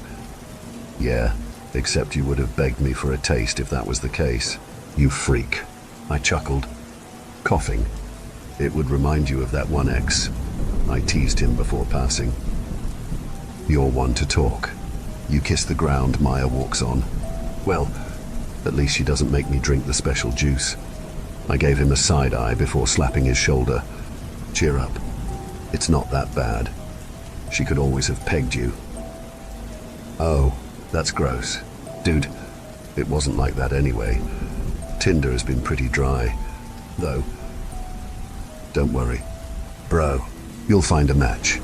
The closer to Arkansas, the higher your chances. I laughed. And he did, too, as the embers fell to the wet pavement.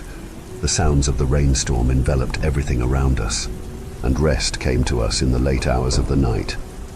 I can hear the AC running. An obnoxious low hum fills the room as the radiator leaks cold air with a hiss. I can't feel Maya next to me. She must be in the bathroom or something. I slowly open my eyes, groggy and exhausted. The blank, plain ceiling was only disrupted by the shadow of the spinning fan. It is ominous, spinning and spinning, uncaring and unfeeling. I could feel a skittering up my thigh, slowly making its way under the covers and up my arm. I can't move. I could feel my heart beating faster and faster. I tried to get up, but my body wouldn't let me. I want to scream. I want to take this thing off of me and kill it. But my body won't let me. My neck muscles won't listen, and my mouth isn't there. The bug continued uncaring, crawling up my arm and shoulder, approaching my neck, and crawling on the sensitive skin. I want to throw up. It crawls toward my ear, and I feel 3 more skitters across my body, my left leg, right foot, and right hand. The one near my face continued up toward my ear, not stopping. I could feel them all, the horrible legs, their vile forms defiling me in my conscious prison. I'm going to be sick. More and more began crawling up me. 4, 12, no 30. More. They begin encasing me, and cockroaches run across me head to toe, biting at my flesh with millions of sharp pinches in broken harmony. The one burrows deeper into my ear, deeper and deeper. It was the single most painful thing I had ever had to endure. I could feel the wall of my ear being chewed away, the legion swarming my body and consuming me. It made its way to where it was warmest, most wet, my brain. I woke up gasping for air. "Baby!" Maya called up to me as sweet as a kitten, cold sweat dripping down my back and face. Yeah, I'm right here. Love, it's okay. I sighed exhaustedly, my heart racing and my head aching worse than ever before. I'm gonna go to the bathroom. I'll be right back.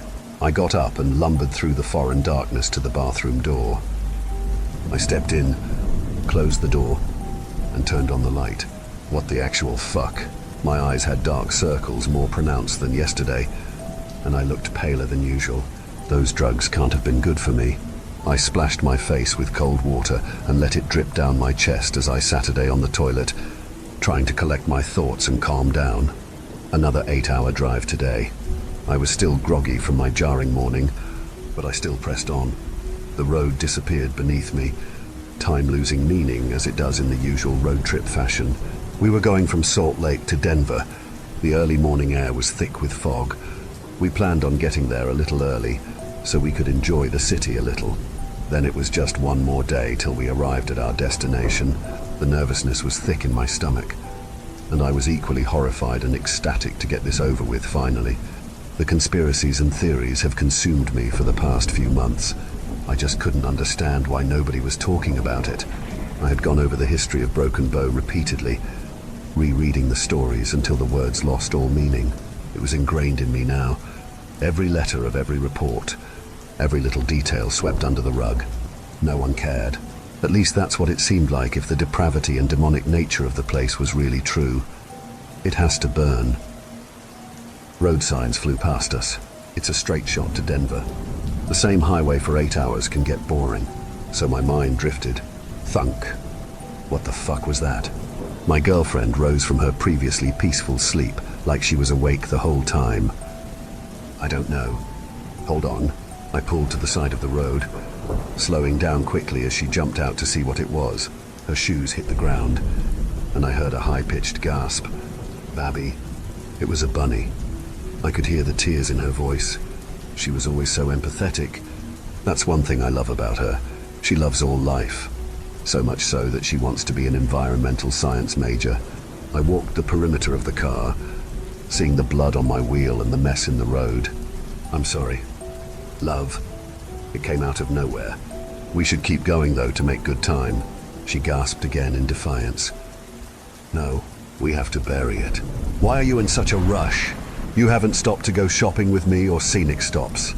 The least you can do is help this bunny you killed for the sake of making good time. I took a deep breath, heavily laced with aggravation, and walked to the trunk. There were piles of bags and suitcases for the trip. Under it was an old metal baseball bat and a shovel. I scraped the reminisce off the side of the road as best I could. The smell wasn't great, and flies were already starting to gather. I dug a shallow hole and flattened the mound of dirt. Maya stuck a nearby pretty rock and some wildflowers she took quite a while to find while I was scraping. She closed her eyes for a moment, losing herself in her mind, wishing the animal well. She opened her eyes, and I held her gently. I'm sorry. Baby, I love you. I'll be more careful. I promise. She nodded. Maybe it was the sluggishness of the hangover, or perhaps the guilt from hitting the rabbit. But as nausea climbs up my throat, I quickly pulled away from her and puked. Oh my God. Baby. I lurched over, and I could feel another presence. Something malevolent. Something basking in my suffering. Out of the corner of my eye, I could swear I saw a man, inches away from my face, smiling at me, unmoving but breathing hard. Such a gleeful smile, like a little kid. Watching closely as I emptied my stomach, both sick and terrified. I'm okay. I just am a bit nauseous. I practically crawled back in the car, the comfort of sitting the only thing to calm my stomach, and Maya gave me some water. The rest of the trip was mundane. Mike lit a cigarette. He opened the window, and the sweet tobacco wafted through the air. It was so beautiful out here. The mountains, the grass, and even the sun felt different, warmer, more welcoming. After you sleep on a couch in Las Vegas for 6 months, everything just seems a little brighter. A gentle, rhythmic buzz comes from that back seat, and Michael groans as he takes his phone out of his pocket. Hi, Mom. Yeah, everything's good. It'll take just a few more hours till we're there. Yeah. Love you too. He quickly hung up and took a drag of his cigarette. Well, that fills today's quota. His mom has been calling 3 times a day since we left, but she's always been a little off the rocker when it comes to him. My parents live in Southern California. Life was excellent there, and my high school experience was nothing special. I was raised Jewish. My father and his parents were, so naturally, I would be at the temple every Sunday, up until my bar mitzvah. That is, it was fun, but nothing special. I was too young to glean wisdom in tradition and history. I came to appreciate it later after reading about other religions and history later in my life. My beliefs as a kid comforted me when it felt like there was nothing else. I never quite got along with my mom. My brothers and father were fine, but she was always the one I clashed heads with for various reasons. Mike was the only reason I was able to get by as a kid. I hated home, and his place was my second one. After that, Maya brought me meaning. I hated people and most of the things in life until I learned how to love the beauty and futility of our struggle as people, always trying to be better and do better. Maya always tries her hardest whenever she chooses something. She puts her heart and soul into it. And when she fails, it hurts and is hard. But if she loves it, she always perseveres. She's constantly learning new things and skills, spending time outside, and listening to music. She loves life and the world. I admire that. I never had the same passion for life. I don't like people, and I have anxiety, but I love to create and care for the things around me. That must be what she sees in me. I'm so thankful for her. I'd do anything for her. I'm grateful for Mike, too. He's always there when I'm in need, at least when his mother lets him. I'm glad they're with me. Sunset slowly crept up, a grand show of colorful colors on the horizon. We made several bathroom and food stops, but finally, here we are. While we were coming into town, there was a sleepy ghost town vibe. It's a tiny town, the kind where they knew if you weren't from around there. There were a lot of eyes, and people kept staring at us. The town was likely a popular truck stop. Gas stations and food establishments crowded the main street, but the people were warmer than I expected. Some kept their heads down while others stared. Maybe it was the California plates or the sunburst orange car. I wouldn't say I liked it. Maya found a cute restaurant to get some food in before we went to the hotel, and we found parking on a side street. It was called the Bonfire, and it had a wooden sign with a bit of a bonfire design. It had a small town charm that little holes in the walls often had. It was a local place, and a lovely old lady sat by us and handed out the menus. There were 7 items, and all of them came with fries. Maya got a burger, Mike got the strip steak, and I got a garden salad. Food came quickly, and the water was with them. The waitress put them down and said, "If y'all need anything else, I'll be right over there." "Okay." She pointed to an empty booth across the floor. We said yes and thanked her. We finished quickly, and I put down $40, thanked the waitress, and headed out the door. We are staying in the Copstone Hotel, which is adorable and comfortable. The fireplace in the lobby is lit and warm, like a beacon in the cold, damp summer air. We could feel the humidity shifting, but haven't thought about it as much as we do now. The air was thick and sticky. Sweat was beading off of us. The decor was homey, wooden chairs, leather couches, and all ranch-style furniture. The lady behind the front desk was in her late 20s, and she spoke as I approached her. "Hello, sir. What is the name for the check-in?" "Grim." "Ah, here you are. Your room number is 23. Enjoy your stay." She smiled, and I took the key. "Thank you. Come on, baby." She was half unconscious as she held my arm. Food always makes her tired. I laid Maya to bed and went to the bathroom with my laptop to start reading the local news. The screen glows in the dim bathroom. The only light was an old, warm-toned light bulb that buzzed gently. Local Walmart shot up in robbery. Bed and breakfast 60th anniversary. "You're going to die here." As I scroll past, my vision goes blurry. A familiar headache creeps in.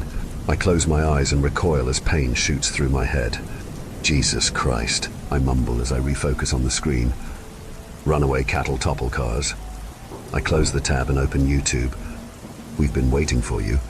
Piggy." I heard a cold whisper low and gravely, like a beast speaking our language. Its breath is freezing on my neck, and I swear I feel its nose touching me. I screamed. I jumped and bumped my head on the towel rack above the toilet, my laptop clattering to the ground as the lights went out. "Baby." I could hear my girlfriend calling, but something was off. The light from the laptop showed up and onto the mirror from the floor. "Baby." The high pitches of her voice broke, and I could hear an unnatural resonation. I couldn't tell where it was coming from. It was as if it were in my head. "Baby." Her voice broke as the entity's growls broke through under its mockery of her. It got closer and louder.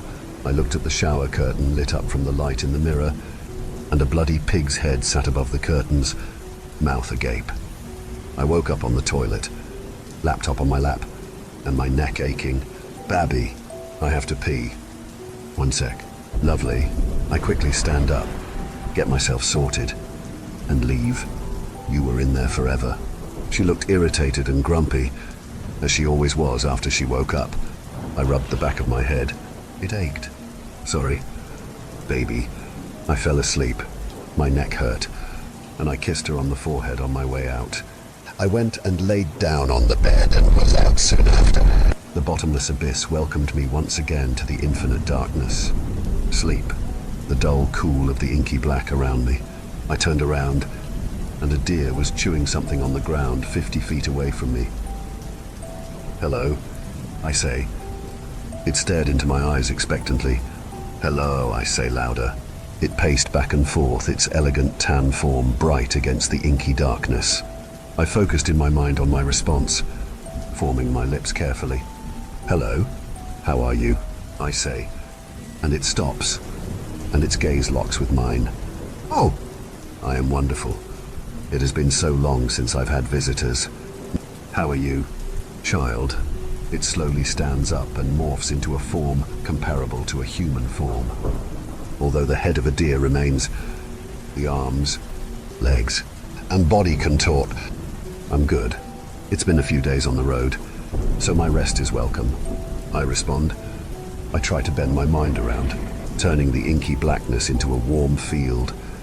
The figure Saturday in a leather seat across from me. This is a nice place. My child, tell me, what do you want by coming here? He drank from a gold goblet, his pupils black, the stag jaws taking in greedy gulps. I need to see it. I need to know that it's not real. I need the dreams to stop. I need true sleep. My true feelings flowed out of my mouth without me thinking. I wanted out, but something was holding me in place. Good, good, my child. You will see soon. Have patience. The invitation must be accepted. He put the goblet down and stared at me with empty animal eyes. Can we come in? His stag face grew into a cartoon smile. His lips peel against his face. It is synthetic, like a wax figure pulled with a string, forced into an antagonizing grin. Fear fills me, pouring into my stomach and creating a heavy pit in my stomach. I want out. I force my gaze downward, and a field appears below me. The distant sun is showering golden light so bright that it makes the cornfields glow. As I stared into the light, my surroundings dulled, my dream blurred, and a ladder was extended from the light. I put my hand on it. Maya's face stared back at me, her eyes unopened, and my body was uncomfortably sweaty. I Saturday up, trying to control my breathing. I'm so tired of these dreams. My doctor said the pills would help, but they make me feel fuzzy and blurry. It doesn't stop the visions, the painfully sleepless nights. My mind just won't quit. I got up and made my way to the bathroom. I shampooed and cleaned, exited the bathroom, and heard Maya's sleepy voice. Baby, Maya's sleepy voice greets me. Good morning. It's time to get up. The free breakfast ends at 9, I said, and she practically squealed with excitement and started to get ready. I'll meet you downstairs. Baby, I'm going to get Mike. Okay. I headed across the hall and knocked 3 times. The door squeaked open to a dressed but disheveled Michael. Hello there. I greeted him. Good morning, sir. Would you like to go for a dubious smoke? He is entertained. The best mood Michael could be in. Of course. Lead the way. He walked out of his room, and we quickly marched to the car and lit up. I haven't been able to sleep for shit. Bro, I'm so tired. I say admittedly. Bet you're glad we're not doing a huge drive today. Though, fair. I hope it is all going to be over soon. I took a long drag and passed it to him. What are you talking about? He grabbed it from me. I've been having vivid dreams again, and debunking this should help, I think. I hope. I opened the door and started back inside since Maya would be there soon. We met in the lobby. I saw her eating waffles with a plate piled high. She made me smile just by being with her. Mike came and got his food. Sausage and eggs. I got coffee and began planning the day's journey. I Saturday down with my laptop and started researching, checking every resource I had to find the pig farm's address. I only saw a little, but it was a road name, Obsidian Drive. I found it on Google Maps and closed the laptop. Mike finished his food, and Maya was halfway to a food coma, leaving a 1/4 of the original waffle size. All right, let's go. I got up and threw away my empty coffee cup. Mike and Maya followed after me, and I made my way to the car. I got in and set up my maps. It's just a matter of time now. My brain ached from last night, but I didn't care. I needed to be free of this burden. The drive started with the repetitive miles upon miles of cornfield. We turned down Alabaster Drive, the road never ending. We had been driving on this road for about 4 hours now, but no sign of significance. Baby, I think we've seen this already. Are we driving in a circle? Maya groaned. Exhausted and a little annoyed, I looked out the window and there was a little red shack. Though, that did look somewhat familiar. I don't think so. Love, everything just looks the same out here. I chimed back. All this corn and still world hunger. That's crazy, Mikkel says as he emptily gazes out the window. I laughed and shook my head. We can't even feed corn to hungry people. We don't digest it fully. Maya looked over with a thinking face. Well, that's ironic. I smiled to myself as I responded. It's American.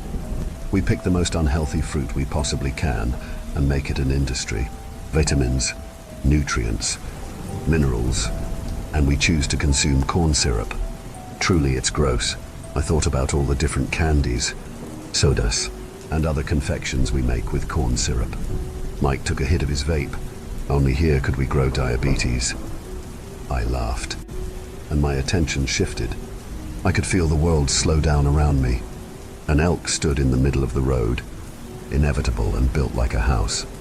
I slammed on my brakes and swerved to the right, nearly sending us into the cornfield, but stopping just short as my panicked breathing started up.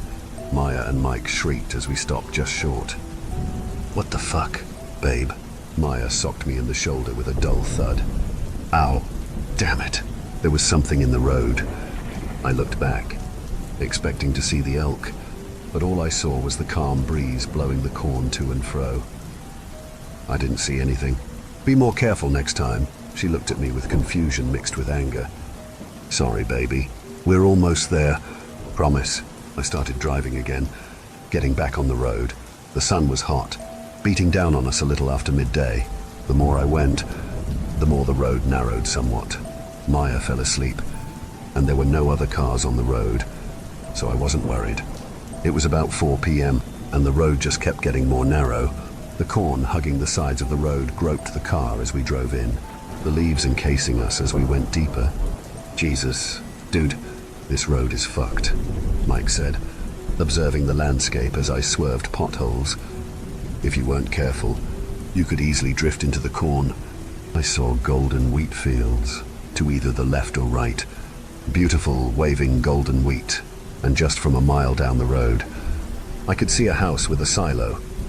It looked different. No orchard from my dream, just a green silo and a red, pristine house. I didn't recognize it, but it felt so similar. I had to see inside. I drove off the side of the road near it, turning off my lights and putting it in neutral as I approached, trying to be quiet just in case. Maya was still asleep, and I was unwilling to endure the wrath of waking her after such a long ride. Mike and I went ahead. He lit a joint as we walked up. Why the fuck are we here again? He raised his eyebrow in my direction. I chuckled. Just wait, bro. I heard there were local country girls in your area right behind that door. I pointed at the newly painted green door. Seriously though, according to legend, these pristine barn houses are set up all around with no real explanation, all unlocked and modern, completely vacant. So, no girls then. Damn, that's fucking creepy. Though, I wonder what they're used for. He took a long inhale before putting it out on the golden knocker of the front door. The barn house was freshly painted red, and the porch was empty. The underside of the roof was green, and it hung over the porch slightly. We could see a window on the house and looked in at blank walls and well-lit rooms. There was no sign of life, but the inside looked clean and cold. Looks empty. Mike, what's the move? I thought this was your plan. Genius. Probably this. He opened the door with no caution, cockily smiling as he did so. Empty, just like you said. He went in, and I followed. It was strange. It was an ideally kept house with no furniture, no art, and no signs of life at all. It was all dull white grey, except for a green door with a golden knocker and a gold door handle, just like the front door. It was all freshly painted and smelled stale and stagnant, even though there was an unnaturally cold draft coming from within. Mike got goosebumps all up and down his right arm, and I shivered as we went in. It must have been below 40 degrees. I talked to Mike in a low whisper. Strange. It's empty but seems new. Yeah, but just one door is creepy. Put on a couch or something. I looked around more. There was just a big living room and one door. No stairs, even though the house looked taller, with no bathroom and no kitchen. God, I'm stressed. Michael says. I nod, slowly turning the knob. My stomach is rolling and folding in on itself at the implications of this. Story 9.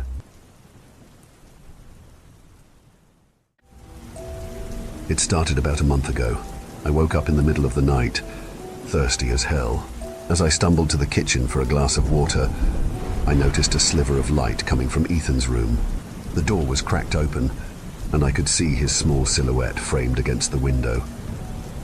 Ethan, I called softly, pushing the door open. What are you doing up, buddy? He didn't turn around.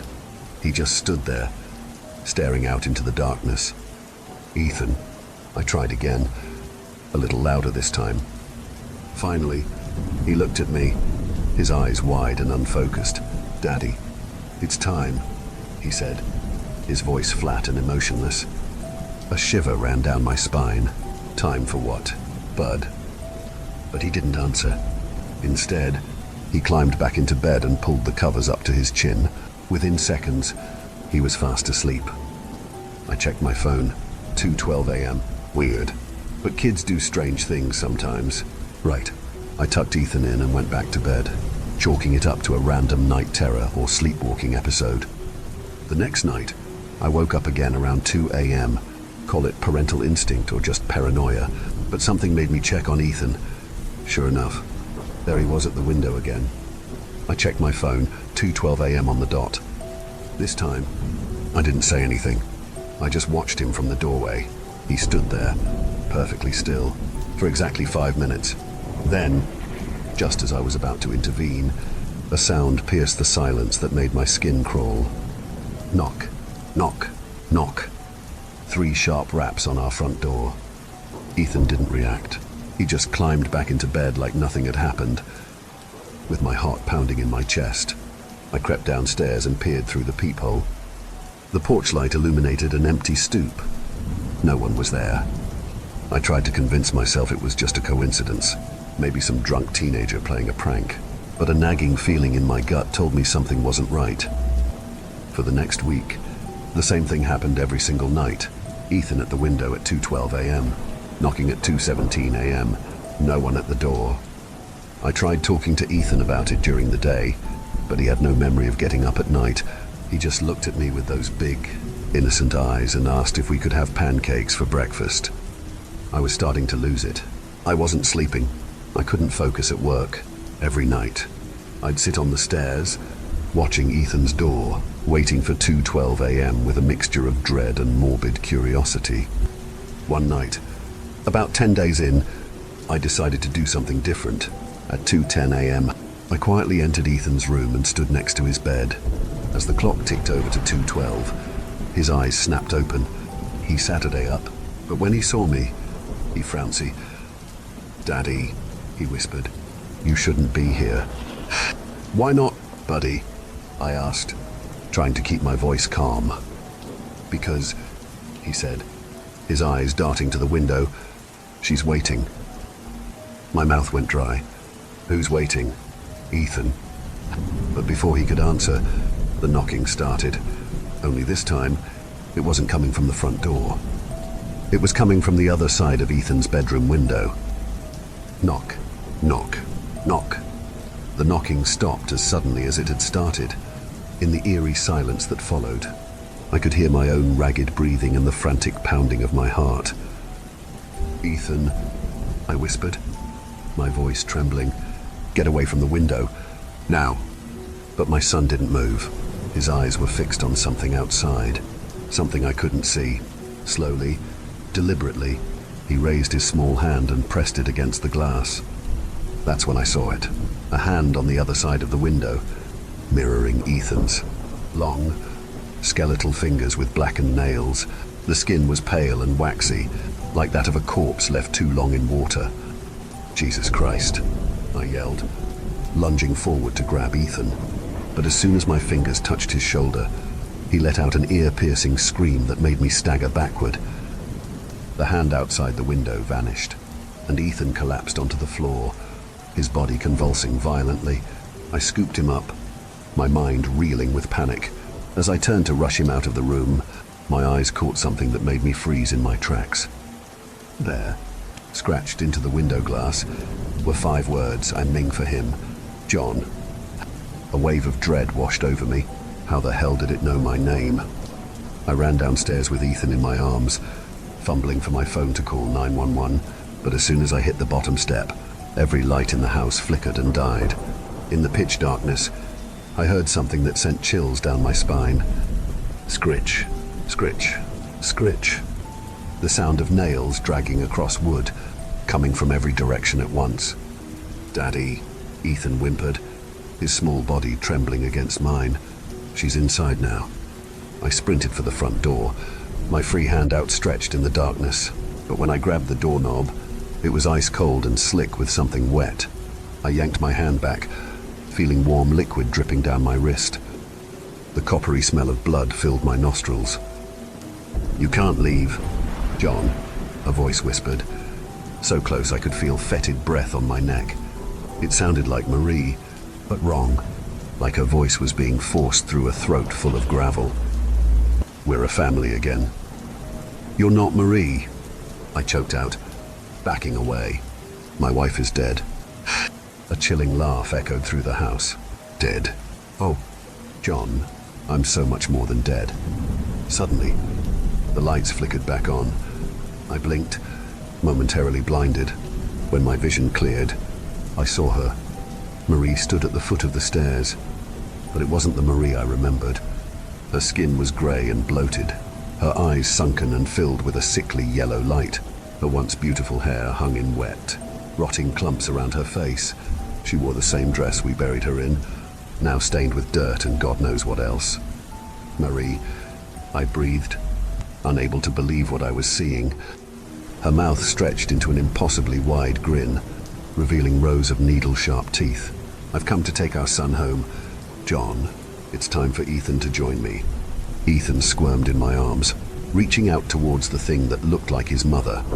"Mommy," he called, his voice a mixture of fear and longing.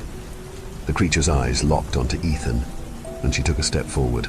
The floorboards creaked and squelched under her bare, mud-caked feet. "No," I shouted, clutching Ethan tighter. "You're not taking him." I turned and ran for the kitchen, my mind racing. Salt. I needed salt. Wasn't that supposed to work against spirits or something? As I fumbled through the cabinets, I could hear Marie's wet footsteps getting closer. The air grew cold, and the putrid stench of decay filled the room. "Oh, John," her voice sing-songed from just outside the kitchen. "You can't protect him forever. Ethan belongs with me now." I finally found the salt and turned around, ready to throw it, but what I saw made the container slip from my numb fingers. Marie stood in the doorway, but her body was wrong. Her limbs were elongated, joints bent at impossible angles. Her head lolled to one side, neck stretched and distorted, and behind her, writhing in the shadows, were dozens of arms, reaching, grasping. Ethan screamed. In that moment, as I stared into the abyss of that horrifying scene, I knew our lives would never be the same. Whatever was wearing Marie's face, whatever had been coming for my son night after night, it wasn't going to stop, and I had no idea how to fight it. The thing that wasn't Marie lurched forward, its grotesque limbs scrabbling across the kitchen floor. I backed away, clutching Ethan to my chest, my mind blank with terror. My back hit the kitchen counter, and I realized we were trapped. "Please," I begged, though I knew reasoning with this creature was futile. "Please, just leave us alone." The thing cocked its head at an unnatural angle, Marie's once beautiful features twisting into a mockery of confusion. "Leave you alone? But John, we're family, and family should be together, forever." One of its many arms shot out, impossibly fast. Grabbing my ankle, I yelped as icy fingers dug into my flesh, the chill spreading up my leg like poison. Ethan whimpered in my arms, his small body shaking uncontrollably. In that moment of pure desperation, something inside me snapped. A surge of protective rage coursed through my veins, burning away the paralyzing fear. I wouldn't let this thing take my son. I couldn't. With a roar, I kicked out at the creature's face. My foot connected with a sickening squelch, and it reeled back. Momentarily stunned, I seized the opportunity, charging past it towards the basement door.